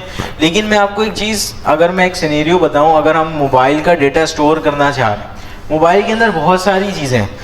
मोबाइल का इसका कलर हो सकता है, इसका क्या रैम है, इसकी क्या कैपेसिटी है, ये बहुत सारी इसकी प्रॉपर्टी हो सकती है। अगर मैं वेरिएबल के अंदर इसके डेटा को स्टोर करूँ ना, तो मुझे 10-12 क्या बनाने पड़ेंगे, वेरिएबल बनाने पड़ेंगे। अगर मैं एरे के अंदर रखूँ, एरे के अंदर मल्टीपल डेटा रखते हैं, लेकिन एरे के अंदर मसला ये है वहाँ पे ऑर्डर मैटर करता है, मुझे ढूंढना मसला हो जाएगा। अगर मैं उसका कलर ढूंढना चाहता हूँ, फिर मैं इंडेक्स नंबर देखूंगा कहाँ पे मैंने क्या रखा था, और दूसरे मोबाइल का जब मैं डेटा स्टोर करने जा रहा हूँ तो उसका भी मुझे चेक करना होगा, उसका दूसरे पे मैंने कलर रखा था तो इसके दूसरे पे भी कलर होना चाहिए। अगर ये आगे पीछे हो गया, डेटा मैनेज करना मुश्किल हो जाएगा, ठीक है। यहाँ पे इन्होंने एक एग्जाम्पल दी है कि ये जो होस्टिंग प्लान्स है ना, इनके पास इस तरह का ये वाला डेटा है। अगर ये वाला डेटा हम ऑब्जेक्ट के अलावा नॉर्मल तरीके से स्टोर करते हैं तो हमें इस तरह से करना पड़ता। प्लान 1 का नाम क्या है, प्लान 1 का प्राइस क्या है, प्लान 1 के स्पेसेस और डेटा वगैरह ये सारी चीज़ें क्या हैं, इतने सारे क्या बनते हैं, वेरिएबल बनते हैं। अगर मैं प्लान 1 के लिए एक ऑब्जेक्ट बना दूं, प्लान 1 बेसिकली एक ऑब्जेक्ट है और ये सारी की सारी उसकी क्या हो जाएंगी, प्रॉपर्टीज़ हो जाएंगी, ठीक है। इसका नाम, इसका जो प्राइस है, स्पेस है, डेटा है और पैकेजेस हैं, ये सारे के सारे इसके प्रॉपर्टीज़ में आ जाएंगे, ठीक है। तो यहाँ पे बेहतर तरीका क्या होता, प्लान 1 का एक ऑब्जेक्ट बनता और ये सारी उसकी प्रॉपर्टीज़ आ जाती है। प्लान 2 का एक ऑब्जेक्ट बनता और उसकी सारी की सारी प्रॉपर्टीज़ आ जाती है। प्लान 3 का ऑब्जेक्ट बनता है, उसकी सारी की सारी प्रॉपर्टीज़ आ जाती हैं और डेटा जो है ना स्टोर करना, मैनेज करना आपके लिए आसान हो जाता है, ठीक है।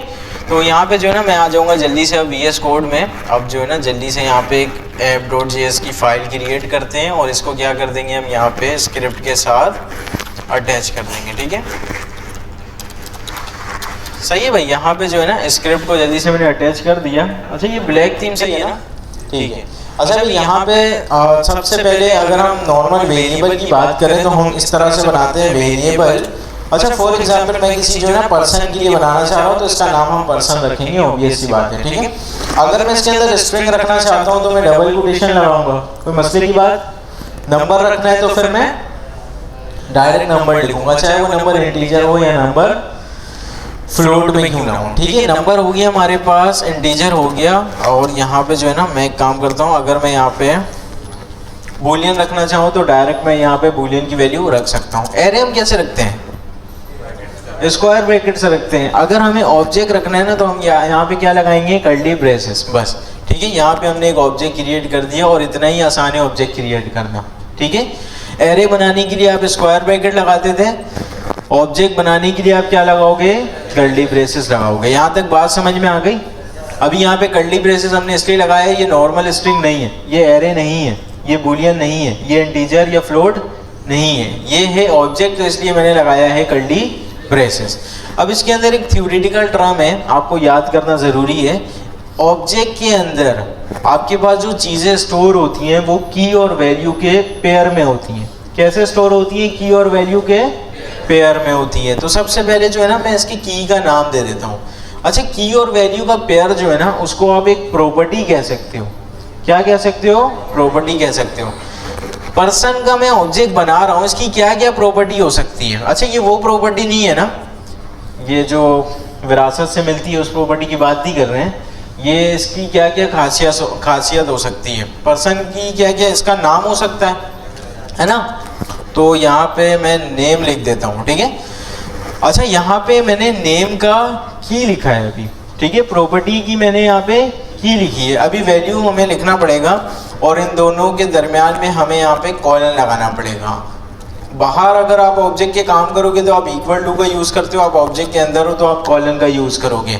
अच्छा नेम के अंदर बेसिकली मैं इसका नाम रखना चाहता हूँ। अब क्योंकि नाम क्या है, स्ट्रिंग है, तो मुझे क्या लगाना पड़ेगा, डबल कोटेशन, और मैं इसका नाम रख देता हूँ बिलाल। कोई मसले की बात। अभी हमने एक ऑब्जेक्ट बनाया, इस ऑब्जेक्ट का नाम क्या है, इस ऑब्जेक्ट का नाम है पर्सन, ठीक है।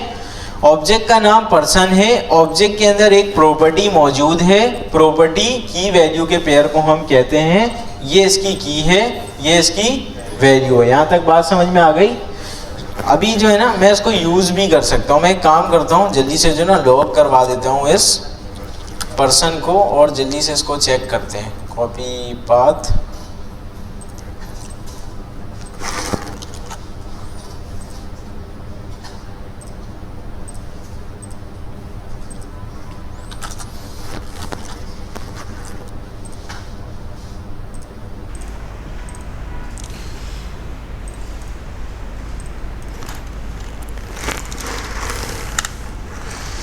अच्छा भाई यहाँ पे हमारे पास एक पूरा का पूरा क्या आ गया, ऑब्जेक्ट आ गया। ठीक है, इसके अंदर एक ही प्रॉपर्टी मौजूद है क्योंकि हमने वहाँ पे अभी सिर्फ और सिर्फ एक ही प्रॉपर्टी को क्या किया था, स्टोर किया था। ठीक है, अच्छा यहाँ पे एक प्रॉपर्टी हमारे पास मौजूद है, इस प्रॉपर्टी का जो नाम है वो नेम है। ठीक है, अच्छा इसको नाम हम नहीं कहेंगे, नाम सही नहीं टर्म इसका है, इसको हम की कह सकते हैं। सही है, ये बेसिकली इसकी की है प्रॉपर्टी की और ये वैल्यू है। ठीक है, अच्छा यहाँ पे फॉर एग्जांपल अगर मैं ऑब्जेक्ट से सिर्फ और सिर्फ नेम को देखना चाहूँ, मुझे पूरा का पूरा ऑब्जेक्ट नहीं चाहिए। जिस तरह से एरे में से हम वैल्यूज को निकालते थे ना, इसी तरह से यहाँ से भी हम निकाल सकते हैं। सिंपल मैं यहाँ पे क्या लिखूंगा, डॉट नेम लिखूंगा। अच्छा ये हमारे पास ऑब्जेक्ट है, ऑब्जेक्ट में से क्या ला कर दो, नेम ला कर दो। ठीक है, जहाँ पे भी उसको नेम की मिलेगी। अभी यहाँ पे हमारे पास बिलाल आ रहा है। ठीक है, अच्छा ये डॉट करके आपको एक चीज़ जहन में आ रही होगी कि हमने जब न्यू डेट किया था तो हमें एक ऑब्जेक्ट मिलता था, उसके आगे अगर हम डॉट लग के कुछ भी करते थे तो उसके अंदर से सारी चीज़ें आ जाती थी। मैंने आपको बताया था कि ऑब्जेक्ट के अंदर बहुत सारी चीज़ें होती हैं और ये सारी की सारी कहानी जो हम कर रहे हैं वो ऑब्जेक्ट के अंदर से ही कर रहे हैं। ठीक है, डॉट क्या करते थे हम, गेट डे, गेट टाइम और क्या करते थे, गेट आवर्स करते थे, गेट मिनट्स करते थे। क्यों हम डॉट कर पा रहे थे, क्योंकि इस ऑब्जेक्ट के अंदर वो सारी चीज़ें थी।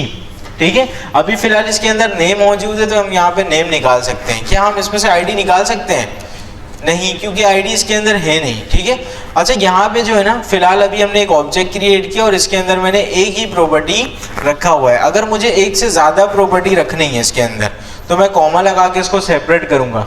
सही है, अच्छा अगर आप ऑब्जेक्ट के बाहर होते हैं तो आप टर्मिनेटर लगाते हैं, यहाँ पे आपने सेपरेट के लिए क्या लगाया, कॉमा लगाया, और यहाँ दरमियान में आप कॉलन लगा रहे हैं, इक्वल टू नहीं लगा रहे हैं। सही है, अच्छा यहाँ पे जो है ना पर्सन की क्या प्रॉपर्टी हो सकती है, उसकी आईडी है ना, आईडी उसकी एक प्रॉपर्टी है, मैं उसकी आईडी रख देता हूँ 100। और क्या प्रॉपर्टी हो सकती है इसकी, हाँ CNIC हो सकता है। ठीक है, डेट ऑफ बर्थ हो सकता है, मैं यहाँ पे CNIC रख देता हूँ। CNIC के अंदर हमारे पास आ जाएगा XYZ में कुछ भी रैंडम नंबर यहाँ पे लिख देता हूँ। ठीक है, अच्छा भाई यहाँ पे हमने नेम रखा, आईडी, CNIC, ये सारी चीज़ें हमने रखी और मैं जो है ना जल्दी से जाके देखता हूँ क्या ये सारी चीज़ें हमें यहाँ पे मिल रही हैं। हाँ, ये सारी चीज़ें हमें यहाँ पे मिल रही हैं। अच्छा यहाँ पे ऑब्जेक्ट के अंदर जो है ना ऑर्डर मैटर नहीं करेगा। ठीक है, एरे के अंदर ऑर्डर मैटर करता है कि आपने 0 इंडेक्स पे अगर कुछ रखा है तो वो आपको 0 पे ही मिलेगा, 1 पे रखा है तो 1 पे ही मिलेगा। यहाँ पे क्योंकि सारी चीज़ें आपने उठानी कहाँ से, की से उठानी है, तो यहाँ पे ऑर्डर मैटर नहीं करता। अगर मैं CNIC उठाना चाहता हूँ तो मैं क्या लिखूँगा यहाँ पे, डॉट उसके की का नाम, तो सिंपल यहाँ पे मुझे जो भी उसका मैंने नंबर रखा हुआ है CNIC का वो यहाँ पे आ जाएगा। यहाँ तक बात समझ में आई, ठीक है। अच्छा यहाँ पे एक ऑब्जेक्ट हमने क्रिएट कर लिया। अब अगर फॉर एग्जांपल मैं इस ऑब्जेक्ट के अंदर एक नई प्रॉपर्टी ऐड करना चाहता हूँ तो मैं जो है ना इसको क्रिएट करने के बाद भी ये वाला काम करवा सकता हूँ। एक नई प्रॉपर्टी बताओ और क्या होना चाहिए, जेंडर होना चाहिए। बिलाल नाम से ही पता चल रहा है जेंडर क्या होगा, हाँ एज रख सकते हैं। ठीक है, अच्छा यहाँ पे जो है ना मैं देखता हूँ पर्सन, ऑब्जेक्ट का नाम बेसिकली। ठीक है, पर्सन डॉट क्या रखना है हमें, एज। ठीक है, एज में रख देता हूँ यहाँ पे 20। सही है, एज यहाँ पे मैंने 20 रखा। अब आप बोलोगे यहाँ पे आपने इक्वल टू का यूज़ क्यों किया, मैं ऑब्जेक्ट के अंदर कॉलन का यूज़ करूँगा। ऑब्जेक्ट के बाहर जिस तरह से हम नॉर्मल काम करते हैं ना, इक्वल टू और यहाँ पे हम टर्मिनेटर लगाते हैं, हमें वैसे ही काम करना है। सही है, अभी देखते हैं क्या एज इसके अंदर आया भी है या नहीं। यहाँ पे आके रिफ्रेश करते हैं और जल्दी से जो है ना इसको देख लेते हैं। हमारे पास ये रहा। ठीक है, एज हमारे पास क्या आ चुका है, 20 आ चुका है। सही है, अच्छा एज भी आ गया हमारे पास, CNIC भी है, ID भी है और यहाँ पे नेम भी है, सारी चीज़ें यहाँ पे आ गई हैं। ऑब्जेक्ट बनाने के बाद में यहाँ पे चीज़ें इंसर्ट भी कर पा रहा हूँ। क्या मैं इसको अपडेट भी कर सकता हूँ? मैंने आईडी को अपडेट करना है, मैं यहाँ पे लिखता हूँ person.id इक्वल टू 20, सही है।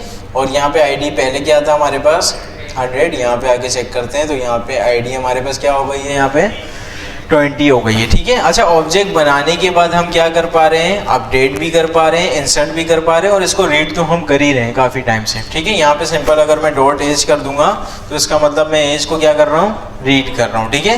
रीड अपडेट, ठीक है। अब मैं इसको डिलीट भी करता हूँ जी, नहीं ये डिलीट के जरिए डिलीट होगा। अभी मैंने सिंपल सा जो है ना डिलीट लिख दिया। अब आप सबको पता है ये जो डिलीट है ना, मैंने ना कोई फंक्शन ऊपर बनाया है और ना ही मैंने डिलीट को स्ट्रिंग वाले कोटेशन मार्क के साथ लिखा है। इसका मतलब जावा स्क्रिप्ट डिलीट को समझता है, ठीक है। जावा स्क्रिप्ट का ये रिजर्व कीवर्ड है। अच्छा, डिलीट मुझे क्या करवाना है, डिलीट क्या करवाएं, इसका नाम डिलीट करवा देते हैं, ठीक है। पर्सन डॉट नेम, सही है। और यहाँ पे टर्मिनेटर भी लगा देना चाहिए हमें। यहाँ पे आते हैं, ओके मैंने यहाँ पे सिर्फ और सिर्फ एज देखा हुआ है, मुझे पूरा ऑब्जेक्ट देखना है। यहाँ पे आ जाऊँगा जल्दी से। यहाँ पे बिलाल का नाम यहाँ पे नहीं है, ठीक है, क्योंकि हमने उसको डिलीट करवा लिया। अच्छा भाई, ऑब्जेक्ट हमें बनाना भी आ गया, उसके अंदर चीज़ें इंसर्ट भी हम कर पा रहे हैं, प्रॉपर्टीज़ भी हम रख पा रहे हैं, ठीक है। की क्या होता है, वैल्यू क्या होता है, ये सारी कहानी हमें समझ में आ रही है। डिलीट भी कर पा रहे हैं हम, अपडेट भी कर पा रहे हैं, और एक एक करके वैल्यू को गेट किस तरह से करना है ये भी हमने समझ लिया है। अभी तक जितना भी हमने समझा है, इस यहाँ तक किसी का कोई सवाल है तो आप पूछ सकते हो। ये बताओ, इज अलाइव कैसे ऐड होगा? इज अलाइव मैंने लिखा, सही है, कॉलन मैंने लगा दिया। बूलियन के अंदर रखना है, स्ट्रिंग तो हम रख पा रहे हैं ना, नंबर भी हमने रखा है, बूलियन भी ऑब्वियस सी बात है रख सकते हैं। क्या रखूँ, फॉल्स कर दूँ, मरा हुआ ये, ट्रू कर दो ना, ट्रू कर देते हैं इसको, ठीक है। इज अलाइव ट्रू, और यहाँ पे आगे चेक कर लेते हैं, सही है बेटो। यहाँ पे आगे चेक करते हैं, ये जो पर्सन है हमारे पास ये, ठीक है, जीता जागता इंसान है। अच्छा भाई, यहाँ पे हमारे पास इज अलाइव आ रहा है। अच्छा, आपके जहन में आ रहा होगा कि यहाँ पे जब हम स्ट्रिंग रख पा रहे हैं, नंबर रख पा रहे हैं, बूलियन रख पा रहे हैं, क्यों ना हम इसके अंदर एरे रख दें, ठीक है। अच्छा, हॉबीज एक से ज़्यादा हो सकती है ना, मैं हॉबीज की बनाता हूँ जल्दी से। एरे रखने के लिए क्या लगाते हैं हम, कोटेशन मार्क नहीं लगता है, क्या लगेगा, स्क्वायर ब्रैकेट। अब इसके अंदर मल्टीपल चीज़ें आएंगी ना, अब इसकी डेटा टाइप मैं स्ट्रिंग में रखना चाहता हूँ तो कोटेशन मार्क में क्रिकेट हो सकती है इसकी एक हॉबी, है ना। और इसकी हॉबी क्या हो सकती है, रीडिंग, बुक रीडिंग, ठीक है, बुक रीडिंग, सही है, बुक रीडिंग इसकी हॉबी हो सकती है। और भी मल्टीपल हॉबीज़ को जो है ना, यहाँ पे सिंपल जिस तरह के एरे के अंदर आप मल्टीपल आइटम्स ऐड करते हैं वो आप यहाँ पे करवा सकते हैं, ठीक है। अच्छा, अगर मैं यहाँ पे हॉबीज़ सिर्फ और सिर्फ देखना चाहूँ तो मैं क्या करूँगा, डॉट हॉबीज़ करूँगा, और यहाँ पे पूरा का पूरा क्या मिल जाएगा, एरे मिल जाएगा, ठीक है। अगर मुझे देखना है कि इसकी पहली हॉबी क्या है तो मैं क्या देखूँ, इंडेक्स नंबर 0, इंडेक्स नंबर 0, और यहाँ पे आके मैं देख लूँगा, यहाँ पे इसकी जो हॉबी है वो क्रिकेट है, और यहाँ पे अगर मैं 1 करूँगा तो क्या मिलेगा, हमें बुक रीडिंग मिलेगा। यहाँ तक बात समझ में आ गई, ठीक है। अच्छा, यहाँ पे हमने ऑब्जेक्ट बनाया, स्ट्रिंग हमने रखा, नंबर हमने रखा, बूलियन हमने रखा, एरे हमने रखा। अब ये ऑब्जेक्ट खुद एक क्या है, डेटा टाइप है। क्या ऑब्जेक्ट के अंदर ऑब्जेक्ट आ सकता है, आना चाहिए। एरे के अंदर एरे नहीं रखते थे हम, नेस्टेड एरे वाला काम हमने किया है ना, तो अभी यहाँ नेस्टेड ऑब्जेक्ट वाला काम करेंगे। ऑब्जेक्ट की कोई प्रॉपर्टी जहन में आ रही है, एड्रेस आ सकता है ना, एड्रेस के अंदर मल्टीपल चीज़ें होती हैं, स्ट्रीट होता है, और क्या होता है, हाउस नंबर होता है, बहुत सारी फ्लैट नंबर, ये सारी चीज़ें होती हैं। कॉमा लगाकर मैं एड्रेस कॉलन, ऑब्जेक्ट बनाने के लिए स्क्वायर ब्रैकेट लगा दूं, यस कौन कह रहा है, ये हमारे पास लगेगा यहाँ पे कर्ली ब्रेसेस। ऑब्जेक्ट के अंदर जी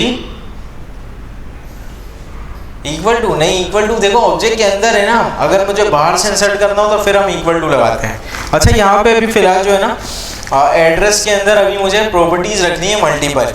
एड्रेस के अंदर क्या क्या आ सकता है, हाउस नंबर आ सकता है, हाउस का मैं एक जो है ना की रखता हूँ जल्दी से, हाउस की, और इसकी वैल्यू क्या रखें 30।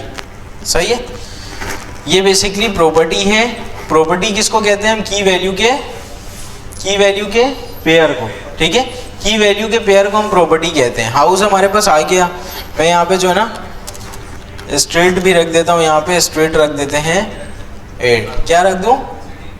सिटी, हाँ सिटी भी रख सकते हैं, सेक्टर।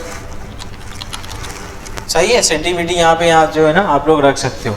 अभी यहाँ पे सारी चीज़ें हमने स्टोर करा दी। अब जल्दी से जो है ना मैं जाके पर्सन को देखता हूँ, पर्सन के ऑब्जेक्ट के अंदर कौन कौन सी चीज़ें हैं। मैं आके जल्दी से रिफ्रेश करूँगा और यहाँ पे चेक करूँगा ना, यहाँ पे हमें एड्रेस मिला। एड्रेस का पूरा क्या मिल रहा है? ऑब्जेक्ट मिल रहा है, ठीक है। इसके अंदर सिटी का एक की मौजूद है, हाउस एक की मौजूद है, स्ट्रीट, ये सारी चीज़ें मौजूद है। एड्रेस को बंद करते हैं। एज के अंदर हमने नंबर रखा हुआ था, ठीक है। CNIC के अंदर भी हमने नंबर रखा हुआ था। अच्छा, ये नंबर आप डेसिमल में भी रख सकते हो, कोई मसले की बात नहीं है, ठीक है। हॉबीज़ के अंदर आपने एरे रखा था, तो एरे के अंदर 0 इंडेक्स पे ये, 1 इंडेक्स पे ये बिल्कुल मिल रहा है यहाँ पे, ठीक है। इसी तरह से यहाँ पे मैं आ जाऊँगा जल्दी से। ID के अंदर हमने नंबर रखा था और इज अलाइव के अंदर हमने बूलियन रखा था। ये सारी की सारी चीज़ें यहाँ पे मिल रही हैं। अगर मैं चाहूँ किसी भी प्रॉपर्टी को मैं यहाँ पे अपडेट कर सकता हूँ, कोई मसले की बात नहीं है। किसी भी प्रॉपर्टी को मैं क्या कर सकता हूँ? डिलीट कर सकता हूँ। कोई नई प्रॉपर्टी यहाँ से ऐड करवा सकता हूँ। यहाँ तक बात समझ में आ गई?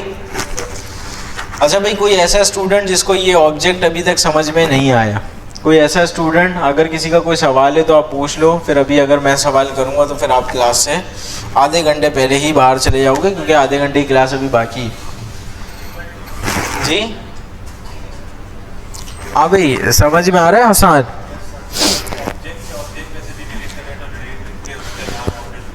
हाँ बिल्कुल, ऑब्जेक्ट के अंदर से जो दूसरा नेस्टेड ऑब्जेक्ट है ना, उसको भी डिलीट कर सकते हैं। जो हमारे पास एरे मौजूद है उसको भी मैं अपडेट कर सकता हूँ। मैं कहीं पे भी कुछ भी अपडेट डिलीट, ये सारे CRUD ऑपरेशन बेसिकली हम इसको कहते हैं।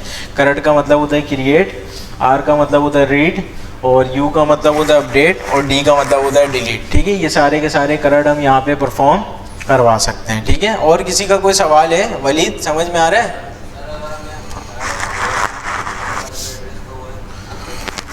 हाँ, स्ट्रीट अगर निकालना है, ये हमें बिलाल बताएगा। हाँ भाई बिलाल, स्ट्रीट निकालना है। डॉट एड्रेस,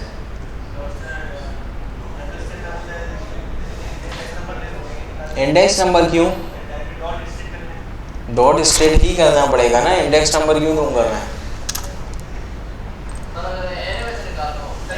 एरे में से अभी हमने निकाला तो था, क्रिकेट निकाल लेते ना, अभी बुक रीडिंग निकालते हैं। पर्सन डॉट, एरे का क्या नाम है? हॉबीज, और 0 इंडेक्स पे जो भी निकालना है वो इधर आ जाएगा। सही है? किसकी टाइप? हाँ, इसकी टाइप हमारे पास ऑब्जेक्ट होगी। अच्छा भाई, यहाँ पे हमारे पास क्रिकेट आ गया। अगर मैं इसको बंद कर दूँ तो हमारे पास क्या आ जाएगा? यहाँ पे बुक रीडिंग यहाँ पे आ जाएगा। यहाँ तक बात समझ में आ गई? ठीक है। अच्छा भाई, यहाँ तक तो चीज़ें समझ में आ गई। अब यहाँ पे जो है ना, हम जिस तरह से ऑब्जेक्ट रख पा रहे हैं, एरे रख पा रहे हैं, बूलियन रख पा रहे हैं, नंबर और स्ट्रिंग रख पा रहे हैं, मैं इसके अंदर फंक्शन भी रख सकता हूँ। क्या रख सकता हूँ? फंक्शन, ठीक है। अच्छा है बेसिकली वो फंक्शन, लेकिन अगर मैं फंक्शन ऑब्जेक्ट के अंदर रख रहा हूँ तो उसको मैं कहूँगा मेथड, ठीक है। क्या कहूँगा? मेथड। कोई जो है ना नए टर्म से आपने घबराना नहीं है, सिंपल जो है वो फंक्शन ही है, जस्ट वो ऑब्जेक्ट के अंदर है तो उसे हम क्या कहेंगे? मेथड कहेंगे, ठीक है। अच्छा, ये जो है ना, ये सारी की सारी बिलाल की प्रॉपर्टीज़ हैं। कुछ काम भी तो हो सकते हैं ना बिलाल के। बिलाल का कुछ काम भी यहाँ पे हो सकता है। अच्छा, बिलाल जो है ना, यहाँ पे क्लास में एक स्टूडेंट मौजूद है, तो मैं यहाँ पे इसका नाम चेंज कर देता हूँ, वरना वो कहेगा कि सर बार बार मुझे कह रहे हैं। मैंने उस्मान इसका नाम कर दिया, ठीक है। अच्छा, यहाँ पे उस्मान का कुछ काम भी यहाँ पे हो सकता है, ठीक है। अच्छा, उस्मान का काम क्या हो सकता है? इंजीनियर। ये मैं यहाँ पे बुक रीडिंग को काम में रख देता हूँ, ऐसा कर लें? हाँ, बुक रीडिंग करना तो एक काम है ना। ये ग्रीड कर देते हैं, ठीक है। ग्रीड करता है ये। ग्रीड पता है किसे कहते हैं? ग्रीड किसे कहते हैं? हाँ, जो हम मिलते हैं ना, जो हम सलामती भेजते हैं, एक दूसरे पे सलाम करते हैं, ठीक है। तो उसे कहते हैं, ठीक है। तो मैं एक ग्रीड का क्या बना लेता हूँ, मेथड, ठीक है। अच्छा ये इसके अंदर है तो मैं इसलिए इसको मेथड कह रहा हूँ, ये बेसिकली ये फंक्शन मैंने अभी सिर्फ और सिर्फ एक की बनाई है जिसका नाम क्या है, ग्रीड है। इसके अंदर कोई नई चीज़ नहीं है, ऊपर भी जो है ना हमने बहुत सारी कीज़ अभी बनाई है। तो अभी यहाँ पे मैंने ग्रीड का एक की बनाया। अगर मुझे स्ट्रिंग रखना होगा तो मैं ये लगा दूंगा, है ना। और यहाँ पे एरर आ रहा है कॉमा की वजह से, सही है। स्ट्रिंग रखना होगा तो मैं ये लगा दूंगा, ऑब्जेक्ट रखना होगा तो कर्ली ब्रेसेस, एरे रखना होगा तो स्क्वायर ब्रैकेट। अब फंक्शन रखना है तो फंक्शन का पूरा जो सेंटेक्स है वो लिखना पड़ेगा यहाँ पे। कोई मसले की बात? जिस तरह से हम यहाँ पे दूसरी डेटा टाइप्स को रख रहे थे, अभी मैंने यहाँ पे फंक्शन को रख दिया। अब आपके जहन में आ रहा होगा कि फंक्शन जब हम बनाते हैं इसका नाम भी तो देते हैं। यहाँ पे इसका नाम देना इसलिए ज़रूरी नहीं है क्योंकि इसका नाम पहले ही तय हो चुका है, ग्रीड, सही है। इसका नाम पहले ही तय हो चुका था, इसलिए इसका नाम यहाँ पे देना ज़रूरी नहीं, ठीक है। अभी इस फंक्शन का क्या काम है, ये सिंपल जो है ना लॉग करता है हेलो फ्रॉम उस्मान, ठीक है। और जो है ना मैं आके इसको जो जल्दी से चेक भी कर लेता हूँ, यहाँ पे आके देखता हूँ जल्दी से, हॉबीज हटा देते हैं ताकि पूरा ऑब्जेक्ट हमें मिले। अच्छा भाई यहाँ पे जल्दी से इस ऑब्जेक्ट को ओपन करते हैं और यहाँ पे हमें क्या फंक्शन मिला, हाँ ये रहा ग्रीड का फंक्शन, ये हमें यहाँ पे मिल रहा है, ठीक है। अच्छा ग्रीड का फंक्शन मिल रहा है, अब हम इसको क्या कर सकते हैं, यूज़ कर सकते हैं। कैसे? सिंपल जो है ना मैं नेक्स्ट लाइन पे बोलूँगा ग्रीड बेसिकली मुझे डायरेक्ट नहीं मिलेगा, ग्रीड में ऐसे कर नहीं सकता। क्यों? क्योंकि ग्रीड का जो मेथड है ना वो है किसके अंदर, पर्सन के अंदर है, ठीक है। पर्सन के ऑब्जेक्ट के अंदर है, तो मुझे पर्सन डॉट ग्रीड करना पड़ेगा। और यहाँ पे आके आप नेक्स्ट लाइन पे देखो हेलो फ्रॉम उस्मान आपको दिख रहा है, ठीक है। अच्छा इससे आपको एक चीज़ याद आ रहा होगा, आप लोगों ने जो है ना न्यू डेट करने के बाद dot get time dot set time ये सब जो किया था, बेसिकली वो सब के सब मेथड्स थे। मेथड्स क्यों थे? क्योंकि वो जो न्यू डेट था वो एक ऑब्जेक्ट था, उसके अंदर से ये सारे आप मेथड्स को यूज़ करते थे ना इस तरह से राउंड ब्रैकेट लगा के। तो वो सारे के सारे फंक्शन ही बेसिकली थे, क्योंकि वो ऑब्जेक्ट के अंदर थे, तो इसलिए हम उसको क्या कह रहे होते थे, मेथड्स कह रहे होते थे, ठीक है। तो इसी तरह से जो है ना फंक्शन यहाँ पे हमने बनाया इस ऑब्जेक्ट के अंदर, तो इसलिए हम इसको क्या कह रहे हैं, ग्रीड का ये मेथड है। अच्छा यहाँ पे जो है ना यहाँ तक अभी सारी चीज़ें ठीक है। क्या मैं इसको दोबारा से चला सकता हूँ, पर्सन डॉट ग्रीड, क्या ये चल जाएगा? चलना चाहिए। वो न्यू डेट बार बार नहीं चलता था क्या? चलता था ना। तो यहाँ पे हमारे पास दोबारा से चल गया। अच्छा यहाँ पे हमने जो है ना एक काम करते हैं, इसका नाम इसमें है ना मौजूद इस ऑब्जेक्ट के अंदर, मैंने डिलीट करवाया हुआ है, मैं इसको कर देता हूँ थोड़ी देर के लिए कमेंट, और इसका नाम अभी यहाँ पे होना चाहिए, हाँ इसका नाम यहाँ पे आ गया, ठीक है। अच्छा अभी आप लोग बोलोगे कि इसका नाम इसके ऑब्जेक्ट के अंदर जब मौजूद है तो हम यहाँ पे हार्ड कोडेड क्यों लिख रहे हैं, ये चीज़ तो सही नहीं है। नाम तो ऑब्जेक्ट के अंदर है तो डायरेक्ट हम यहाँ से क्यों ना उठा लें। यहाँ पे सिंपल मैं हटाऊंगा। अब मुझे जावा स्क्रिप्ट लिखना है तो सिंपल मैं कॉनकैटिनेट भी करवा सकता हूँ, कॉमा भी लिख सकता हूँ।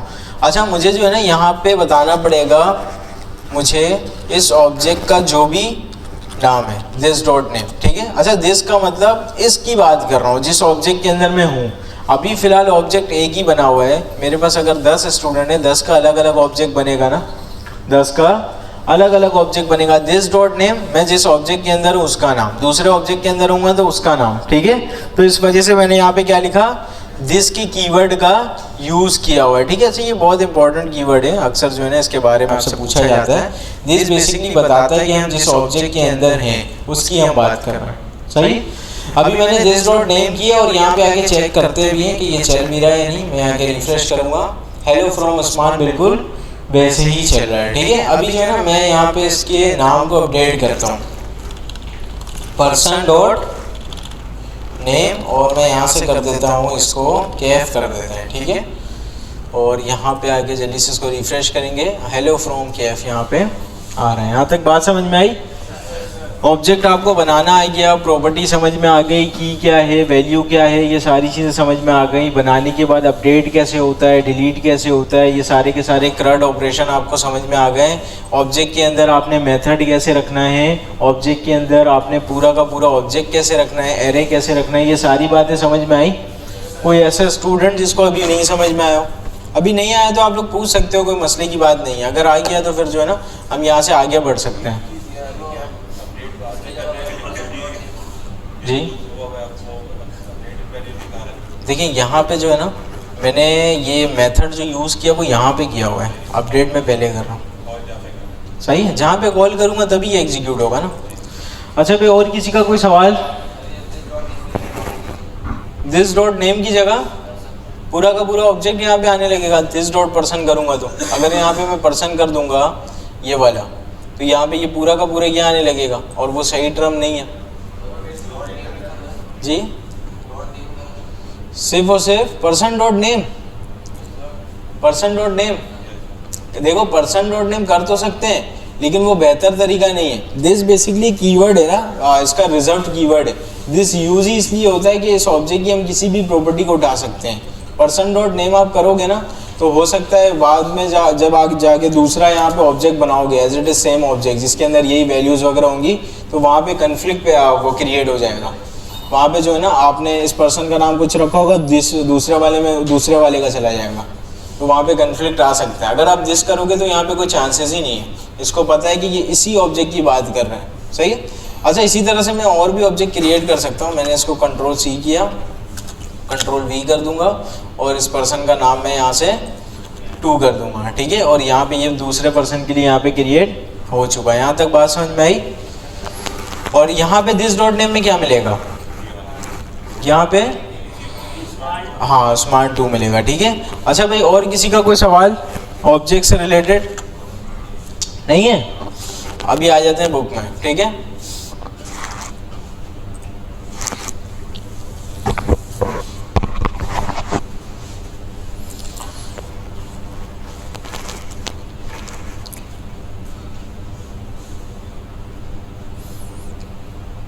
अच्छा बुक के अंदर जो है ना इन्होंने जो एग्जांपल यहाँ पे दी हुई थी कि इन्होंने इतने सारे वेरिएबल्स बनाए, इससे बेहतर तरीका है कि क्या बनाते हैं, इसका ऑब्जेक्ट बनाते हैं और उसके अंदर ये सारी चीज़ें स्टोर कर देते हैं। ये बिल्कुल वही सारी प्रॉपर्टी है ना जो भी हमने इससे पहले डिस्कस की है VS कोड के ऊपर, ठीक है। अगर मैं आप लोगों से बोलूँ कि इसका जो है ना डेटा अपने स्टोर करते हैं, अगर आप नीचे वाले को नहीं देखो तब भी आप स्टोर यहाँ पे करवा सकते हो। कैसे?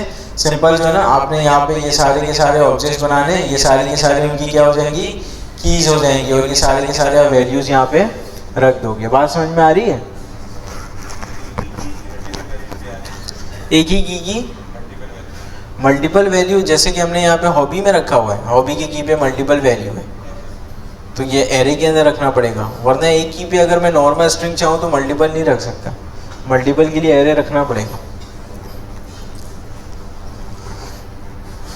अच्छा यहाँ पे ये सारी चीज़ें इन्होंने डिटेल में समझाई हुई है ना कि ये कॉलन यहाँ पे लगाते हैं, यहाँ पे सेपरेट करने के लिए क्या लगेगा, कॉमा लगेगा। अदरवाइज जो है ना आप बाहर जो काम कर रहे हो ऑब्जेक्ट के बाहर, वहाँ पे आप इक्वल टू का ही यूज़ कर रहे हो और यहाँ पे मुझे ये लगाना चाहिए था टर्मिनेटर, ठीक है, मैंने लगा दिया। यहाँ पे हम बाहर लगाएंगे टर्मिनेटर, इसके अंदर अगर आप टर्मिनेटर लगाओगे तो आपके पास यहाँ पे एरर आएगा, ठीक है। यहाँ पे सिंपल आप क्या यूज़ करते हो, कॉमा। अच्छा उसके बाद इन्होंने बताया कि इसके अंदर आप चाहें तो एरे भी रख सकते हैं, ठीक है। फिर एरे में से आप किसी वैल्यू को यहाँ पे एक्सट्रैक्ट भी कर सकते हैं। अच्छा ऑब्जेक्ट की प्रॉपर्टीज़ क्या होती हैं ये भी हमने इन डिटेल देख लिया। ये कॉस्ट है, नेम है, फीचर्स है, ये सारी की सारी क्या है, प्रॉपर्टीज़ हैं। देखो नंबर इन्होंने रखा, स्ट्रिंग इन्होंने रखा और यहाँ पे क्या रखा इन्होंने, एरे रखा, ठीक है। ये देखो इन्होंने क्या रखा, बूलियन, ठीक है। और ये देखो इन्होंने यहाँ पे पूरा का पूरा क्या रख दिया, क्या है ये, ऑब्जेक्ट है, ठीक है। ऑब्जेक्ट भी आप यहाँ पे रखवा सकते हैं और अनडिफाइन वगैरह ये सारी चीज़ें भी बाद बाद आपने इस तरह का काम करना पड़ता है जब आप लॉजिक क्रिएट कर रहे होते हैं, ठीक है। अच्छा डिलीट वगैरह भी हमने देख लिया, किसी भी प्रॉपर्टी को डिलीट करना है सिंपल हम डिलीट लिख के आगे प्रॉपर्टी का नाम लिखेंगे, ठीक है।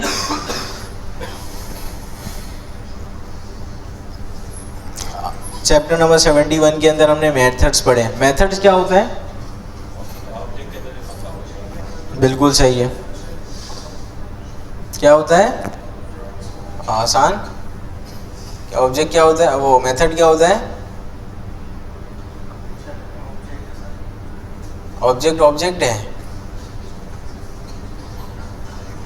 ऑब्जेक्ट क्या होता है, ऑब्जेक्ट के अंदर जो हमारे पास फंक्शन है वो क्या होता है, मेथड होता है। अच्छा यहाँ पे इन्होंने एक ऑब्जेक्ट बनाया, 1 2 3 4 5 इन्होंने यहाँ पे प्रॉपर्टीज इसकी रखी। अच्छा इसके अंदर कितने मेथड्स हैं? हाँ भाई अहमद, इस ऑब्जेक्ट के अंदर मेथड कितने हैं? एक भी नहीं है। ये लास्ट वाला नहीं है क्या? नहीं। हाँ भाई क्या नाम है आपका? हारिस। इसके अंदर मेथड है? मेथड नहीं है, क्या है फिर? ये प्रॉपर्टी है। ये क्या है?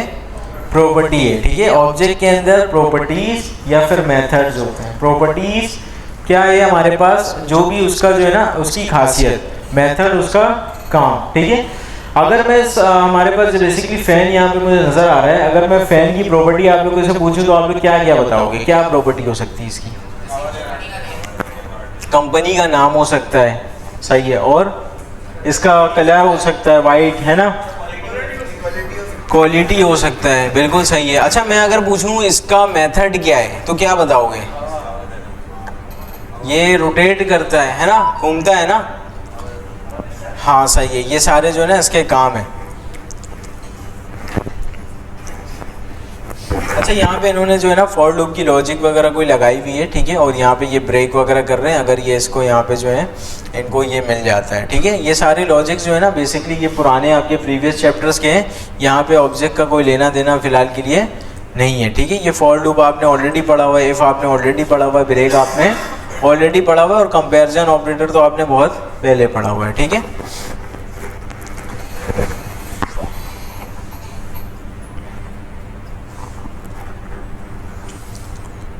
अच्छा अब आ रहे हैं चैप्टर नंबर 72। ये इंपॉर्टेंट चीज़ है, कंस्ट्रक्टर। अच्छा कंस्ट्रक्टर का क्या मतलब होता है? कंस्ट्रक्टर का मतलब होता है, हाँ बिल्कुल सही है, बनाना। ठीक है, कंस्ट्रक्ट करना मतलब उसको बनाना, कंस्ट्रक्टर मतलब बनाने वाला। ठीक है, यहाँ पे फिलहाल जो हमारे पास कंस्ट्रक्टर होता है ना वो हमें ऑब्जेक्ट बना कर देता है। अब आप बोलोगे कि ऑब्जेक्ट हमें बनाना आता तो है, हम कंस्ट्रक्टर के ज़रिए क्यों बनाएं? ठीक है, अगर आपने 10 स्टूडेंट्स का ऑब्जेक्ट बनाना है, ठीक है, अगर आपने 10 स्टूडेंट का ऑब्जेक्ट्स बनाना है तो आप क्या कर सकते हो? वहाँ पे गलती कर सकते हो। कैसे? कहीं पे आपने स्टूडेंट 1 का जो नेम है ना वहाँ पे नेम रखा हुआ था उसके की पे, कहीं पे आप फुल नेम रख दोगे, कहीं पे आप जो है ना कैपिटल से नेम रख दोगे। ये सारे मिस्टेक्स आप कर सकते हो। जब हर किसी की की का नाम डिफरेंट हो जाएगा तो आपके पास डेटा मैनेज करना भी मुश्किल हो जाएगा। फिलहाल कंस्ट्रक्टर पे जाने से पहले मैं एक काम करता हूँ, यहाँ पे जो है ना कि एग्जाम्पल के तौर पे स्टूडेंट्स का ऑब्जेक्ट बनाते हैं। ठीक है, मेरे पास कोई एक ऐसा यूज़ केस है, मुझे क्लास के स्टूडेंट्स का डेटा स्टोर करना है, और हर एक स्टूडेंट क्या है? ऑब्जेक्ट है। हर एक स्टूडेंट का आईडी नंबर है, हर एक स्टूडेंट का नाम है, ये दोनों उसकी प्रॉपर्टीज़ हैं। और स्टूडेंट मेरे पास क्या है? मल्टीपल है। बताओ इस तरह का जो सिनेरियो है ये डेटा मैं कहाँ और कैसे स्टोर कर सकता हूँ? अगर मल्टीपल स्टूडेंट्स का डेटा मुझे रखना है तो मल्टीपल ऑब्जेक्ट्स हर स्टूडेंट के लिए अलग अलग बनेगा, लेकिन ये सारे स्टूडेंट्स भी किसी न किसी चीज़ के अंदर आने चाहिए ना। सारे स्टूडेंट्स किसके अंदर? एरे के अंदर आने चाहिए। एरे के अंदर मल्टीपल डेटा आता है, सही है। मैं एक एरे बनाता हूँ वार स्टूडेंट्स, ठीक है, इसके अंदर जो है ना मल्टीपल डेटा आ सकता है। मैंने यहाँ पे रखा स्ट्रिंग वाला std1, और यहाँ पे मैं स्ट्रिंग वाला रख देता हूँ std2, और साथ साथ जो है ना इसको मैं कर लेता हूँ कॉपी,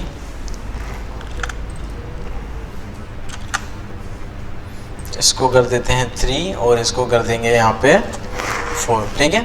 और यहाँ पे भी हमें डबल कोटेशन लगा देना चाहिए। अच्छा भाई, एरे के अंदर जो है ना हमने अभी नॉर्मल स्ट्रिंग रखा हुआ है, एरे के अंदर मल्टीपल डेटा आ सकता है। अब क्योंकि ये जो स्टूडेंट 1 है, स्टूडेंट 1 की बहुत सारी प्रॉपर्टीज़ हो सकती हैं। स्टूडेंट 1 का नाम हो सकता है, इसकी आईडी हो सकती है, ये कितने कोर्स में पास है, कितने में फेल है, ये सारी कहानी यहाँ पे हो सकती है, ठीक है। तो यहाँ पे स्ट्रिंग रखना सही बात नहीं है। यहाँ पे क्या होना चाहिए? ऑब्जेक्ट होना चाहिए। यहाँ पे भी क्या होना चाहिए? ऑब्जेक्ट होना चाहिए स्टूडेंट 2 के लिए, और यहाँ पे भी क्या होना चाहिए? ऑब्जेक्ट। और यहाँ पे भी क्या होना चाहिए? हमारे पास ऑब्जेक्ट होना चाहिए। अब टोटल यहाँ पे जो है ना 4 स्टूडेंट्स का डेटा मैं स्टोर करना चाहता हूँ, हर स्टूडेंट का यहाँ पे नाम भी है और आईडी भी है। तो सबसे पहले वाले ऑब्जेक्ट के अंदर मैं दो प्रॉपर्टी रखूँगा। पहले प्रॉपर्टी के की का नाम नेम होगा और इसके अंदर मैं रख देता हूँ यहाँ पे एसन, ठीक है, और कॉमा लगा के सेपरेट करने के बाद मैं क्या रख देता हूँ, आईडी इसकी 1 करते हैं, ठीक है। दूसरे स्टूडेंट का नाम हम यहाँ पे रखते हैं, दूसरे स्टूडेंट का नाम अहमद, सही है, और इसकी आईडी जो हमारे पास होगी, इसकी आईडी हमारे पास क्या होगी, 2 होगी, सही है। और यहाँ पे तीसरा और चौथा भी मुझे वैसे ही रखना पड़ेगा, ठीक है। जल्दी से जो है ना मैं यहाँ पे नेम कॉलन क्या रखूँ तीसरे स्टूडेंट का नाम, बिलाल, हसान रखते हैं, ठीक है, हसान।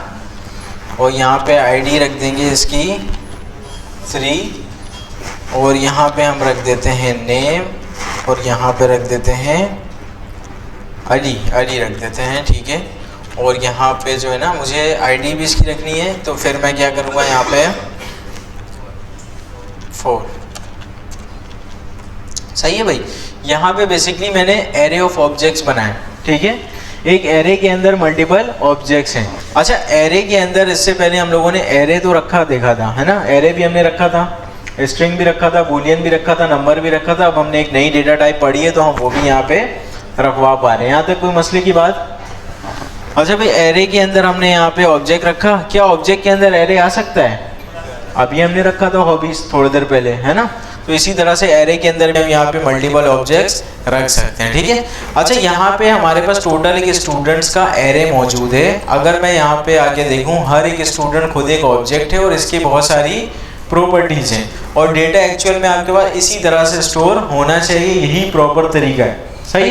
अच्छा, यहाँ तक तो चीज़ें ठीक है, लेकिन अगर ये मैं मैनुअली बनाऊंगा, हो सकता है मैं गलती कर दूं। यहाँ पे मैं इसके की का नाम ऐसे रखूं, कर सकता हूँ ना।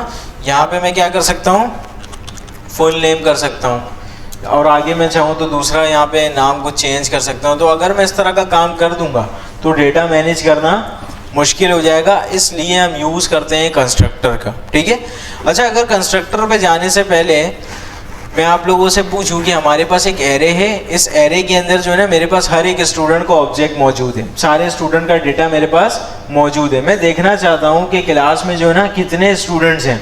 क्या करूं, कैसे कैसे student dot length,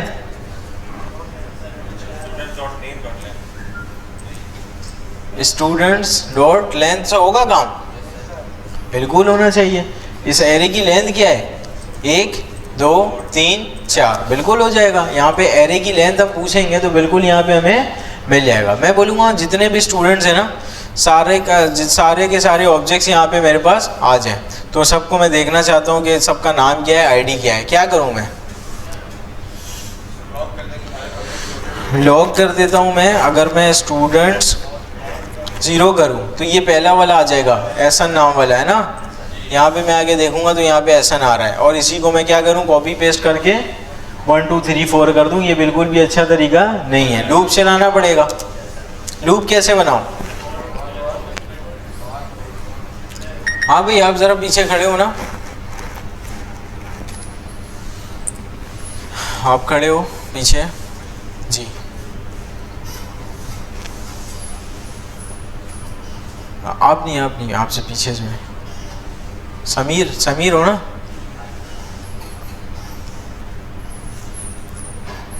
Sameer, for का लूप कैसे बनता है? फॉर का कीवर्ड राउंड ब्रैकेट और कर्ली ब्रेसेस। अभी इसके अंदर कितनी चीज़ें आती हैं, कौन कौन सी चीज़ें? इनिशियलाइजेशन, कंडीशन, कितना चलना चाहिए, जितने एरे की लेंथ है। कैसे बताऊं, स्टूडेंट्स डॉट लेंथ, सेपरेट क्या, कॉमा लगा कर करूं? सेपरेट कैसे करूं, कॉमा से, टर्मिनेटर से। आगे बोलो, ठीक है, इंक्रीमेंट हो गया। अभी क्या करूं, मुझे लॉग करना है ना बेसिकली सारे ऑब्जेक्ट्स को। लॉग में स्टूडेंट्स, बस स्टूडेंट्स इंडेक्स नंबर आई आएगा। बैठो यहाँ पे आके मैं रिफ्रेश करता हूँ, ये सारे के सारे ऑब्जेक्ट्स हमारे पास यहाँ लॉग होके आ चुके हैं। ठीक है, मैं देखना चाहता हूँ कि क्लास में जो है ना कि जो जितने भी स्टूडेंट्स हैं उन सबका नाम क्या है, सिर्फ और सिर्फ नाम आना चाहिए। डॉट नेम है ना इसके की का नाम, सही है भाई ये? हाँ भाई अहमद सही है? हाँ ये बिल्कुल सही है। और यहाँ पे हमारे पास सारे के सारे नेम आ भी रहे हैं। ठीक है, इसी तरह से जो है ना यहाँ पे मैं चेक भी कर सकता हूँ कि स्टूडेंट की क्या आईडी है नहीं है, ये सारी चीज़ें मैं कर सकता हूँ। डिलीट भी कर सकता हूँ, पुश पॉप वगैरह कर सकता हूँ, स्लाइस वगैरह कर सकता हूँ, स्प्लाइस करके मैं चेंज कर सकता हूँ। मैं यहाँ पे कुछ भी यहाँ पे अभी परफॉर्म करवा सकता हूँ। जितनी भी चीज़ें आप लोगों ने जो है ना पढ़ी थी, रिप्लेस वगैरह, वो सारा जो मेथड आपने पढ़ा था वो सब यहाँ पे आपका चलेगा। ठीक है, और कंपेयर कर सकता हूँ कि अगर इसका नाम जो है यहाँ पे एसन है, एसन ट्रिपल इक्वल टू, अगर उसका नाम बराबर हो जाए तो उसको फेल कर दो, अदरवाइज उसको पास कर दो, ऐसा भी मैं कर सकता हूँ। ठीक है, तो कोई भी कंडीशन जो है ना अब यहाँ पे इम्प्लीमेंट कर सकते हैं। यहाँ तक बात समझ में आई? ठीक है, अच्छा यहाँ पे फिलहाल अभी हम पढ़ लेते कंस्ट्रक्टर। अभी तो यहाँ पे हमारा काम बिल्कुल सही चल रहा है और मैंने डॉट नेम किया, बिल्कुल ठीक है। मैं एक काम करता हूँ, एक मैंने ऑब्जेक्ट बनाया, मैं कॉपी करता हूँ यहाँ पे और यहाँ पे करूँगा पेस्ट, और जो है ना गलती से यहाँ पे मैंने कर दिया इसका नाम फुल नेम। ठीक है, और इसका नाम जो है ना, इसका नाम है इर्तिज़ा। सही है, इसका नाम क्या है? इर्तिज़ा है। और यहाँ पे आके मैं रिफ्रेश करता हूँ, ये देखो ये मसला है। ठीक है, अभी यहाँ पे मसला क्यों आ रहा है? क्योंकि वहाँ पे जो ऑब्जेक्ट है इर्तिज़ा का, उसके अंदर नेम नाम की कोई की मौजूद नहीं है। ठीक है, क्योंकि ये मैं मैन्युअली बना रहा हूँ ऑब्जेक्ट और गलती करने के चांसेस यहाँ पे हैं। अभी तो यहाँ पे टोटल 6-7 ऑब्जेक्ट्स हमने बनाए ना, मैं इसको फॉर्मेट कर लेता हूँ, फॉर्मेट ये रहा। ठीक है, टोटल यहाँ पे हमने 6-7 ऑब्जेक्ट्स बनाए ना। अगर ये 1000-2000 ऑब्जेक्ट्स होंगे और मैं मैन्युअली बनाऊँगा तो यहाँ पे गलती करने के चांसेस हैं और डेटा मैनेज करना मुश्किल हो जाएगा। इस तरह से ये बहुत छोटी एग्जाम्पल है, यहाँ पे डेटा मैनेज करना इतना मुश्किल हो सकता है कि आप परेशान हो जाओगे। सही है, तो इसलिए हम यूज़ करते हैं ऑब्जेक्ट बनाने के लिए कंस्ट्रक्टर का। कंस्ट्रक्टर का काम क्या है? वो हमें ऑब्जेक्ट बना कर देता है। कंस्ट्रक्टर कुछ भी नहीं है, एक नॉर्मल सा फंक्शन होता है जो कि हमें क्या बना कर देता है? ऑब्जेक्ट बना कर देता है। अगर फिलहाल मैं कंस्ट्रक्टर को खुद से बनाऊं तो क्या लॉजिक होनी चाहिए? एक फंक्शन होगा जो कि हमें क्या बना कर देगा? ऑब्जेक्ट बना कर देगा। फंक्शन का नाम हम क्या रखें? ऑब्जेक्ट क्रिएटर रख देते हैं। सही है, ऑब्जेक्ट बनाने वाला फंक्शन। ठीक है, अच्छा इस फंक्शन का काम क्या? ऑब्जेक्ट बनाकर देना ना। तो मैं एक ऑब्जेक्ट इससे बनवा लेता हूँ। ठीक है, मैंने एक ऑब्जेक्ट बनवा लिया और ऑब्जेक्ट का नाम मैं रखवा देता हूँ इससे यूज़र। कोई मसले की बात? मैंने बोला इसके अंदर 2 की रखो, एक नेम रखो और दूसरा क्या रखो? आईडी रखो। अच्छा नेम के अंदर ये वैल्यू कहाँ से लेगा? इसके पैरामीटर से हमें देना पड़ेगा। सही है, नेम और आईडी। जब हम इस फंक्शन को कॉल करेंगे हमें ये दोनों आर्ग्यूमेंट पास करने पड़ेंगे, क्योंकि ये फंक्शन हमें ऑब्जेक्ट बना कर देगा। इस फंक्शन का काम है, फंक्शन का कुछ काम होता है ना, फंक्शन प्लस करवा देता है, फंक्शन माइनस करा देता है, फंक्शन डेटा डिलीट करा देता है। ये फंक्शन है नॉर्मल सा, इसका काम है ऑब्जेक्ट बना कर देना। ठीक है, फंक्शन के अंदर हमने पढ़ा था ना, फंक्शन बेसिकली एक तरह का एम्प्लॉय होता है। ठीक है, तो यहाँ पे जो है ना इस फंक्शन का काम क्या है? ऑब्जेक्ट बना कर देना। तो नेम की के ऊपर ये नेम रख देगा। कौन सा नाम? जो इसके पैरामीटर से मिलेगा। और हम इसके अंदर क्या आईडी रखवा देते हैं, आईडी के ऊपर आईडी रखवा देते हैं। ठीक है, अच्छा भाई ये हमें फंक्शन ये सारा काम करके देगा और मैं रिटर्न भी तो करना पड़ेगा ना। फंक्शन कुछ रिटर्न ही नहीं करेगा तो अनडिफाइंड मिलने वाला है। ऑब्वियस सी बात है, क्या रिटर्न होगा? यूज़र रिटर्न होगा। ये जो हमने ऑब्जेक्ट बनवाया है इसको अगर मैं रिटर्न नहीं करूं तो क्या फ़ायदा है इस फंक्शन का? रिटर्न तो हमें करवाना पड़ेगा, तभी तो मैं इसको वेरिएबल के अंदर स्टोर कर सकता हूँ। सही है, अच्छा ये रिटर्न वगैरह ये सारी कहानी जो है ना पहले की है, अभी इसके अंदर कोई भी नई कहानी हमने नहीं पढ़ी। ठीक है, अच्छा यहाँ तक ठीक है। हमने एक नॉर्मल सा फंक्शन बनाया, ये फंक्शन हमें क्या करके देता है? ऑब्जेक्ट बना कर देता है। फंक्शन को कॉल कैसे करते हैं? ओबीजे क्रिएटर, और मुझे इसको आर्ग्यूमेंट देना पड़ेगा। इसका मैं नाम रखता हूँ शुमाइल और आईडी मुझे देनी पड़ेगी, आईडी देते हैं 3030, ठीक है। अच्छा यहाँ पे क्योंकि ये वाला फंक्शन हमें क्या रिटर्न करता है, क्या रिटर्न करता है, यूज़र। यूज़र क्या है, ऑब्जेक्ट। ये वाला फंक्शन ऑब्जेक्ट रिटर्न करता है, तो मैं वेरिएबल के अंदर सेव करवा दूँ। वेरिएबल के अंदर जो है ना इसको सेव करवा देते हैं, ठीक है। वेरिएबल के अंदर मैंने इसको सेव करवा दी और इसका नाम मुझे student1 रखना चाहिए, ठीक है। इसका नाम student1। student1 के अंदर बताओ क्या होना चाहिए, student1 के अंदर क्या होना चाहिए। हाँ भाई वदूद, आपका नाम वदूद है ना, क्या नाम है आपका जी, अब्दुल हादी। बताओ क्या होना चाहिए, पूरा का पूरा फंक्शन आ जाएगा। नहीं फंक्शन तो नहीं आएगा पूरा का पूरा। हाँ भाई वलीद,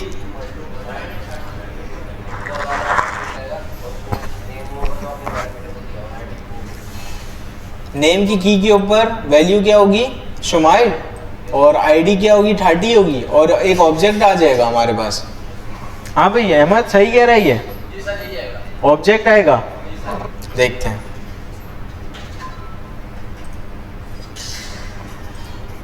यहाँ पे हमारे पास पूरा का पूरा क्या आ रहा है, ऑब्जेक्ट आ रहा है। आईडी की के ऊपर क्या रखा हुआ है, 30, और नेम की के ऊपर शुमाइल रखा हुआ है, ठीक है। अच्छा अभी इसका फ़ायदा पता है क्या है, अगर यहाँ से मैंने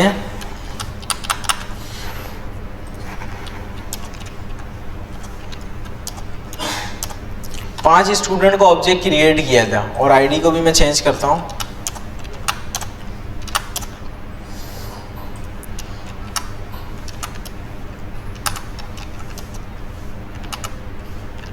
सही है, ये मैंने 5 स्टूडेंट्स क्रिएट किए, 5 स्टूडेंट का बेसिकली मैंने ऑब्जेक्ट क्रिएट किया इस फंक्शन की मदद से।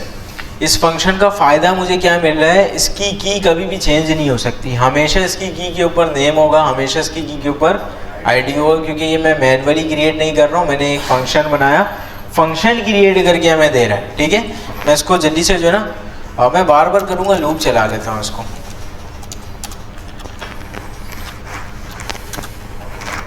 अच्छा लूप हमने बनाया हुआ था ना, ये कॉपी नहीं कर ले यहाँ से, और यहाँ पे मुझे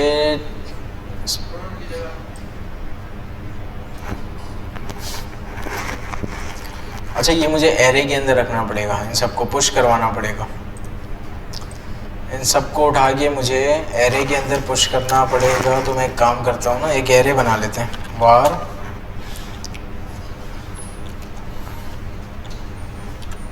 सही है। और यहाँ पे हमें क्या रखना पड़ेगा, std1, 2, 3,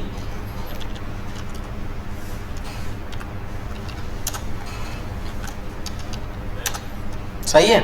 और यहाँ पे इसको हम कर देते हैं एरे, और इसको भी कर देते हैं एरे, और यहाँ पे आके जल्दी से रिफ्रेश करेंगे, यहाँ पे देखो हमें सबका नाम मिल रहा है। अब कोई चांसेस ही नहीं है कि यहाँ पे क्या मिले, अनडिफाइंड मिले, या यहाँ पे कोई भी मसला है। क्यों, क्योंकि ये सारे के सारे जो ऑब्जेक्ट्स बन रहे हैं ना, ये सारे के सारे ऑब्जेक्ट्स हमें फंक्शन बना कर दे रहे हैं, सही है।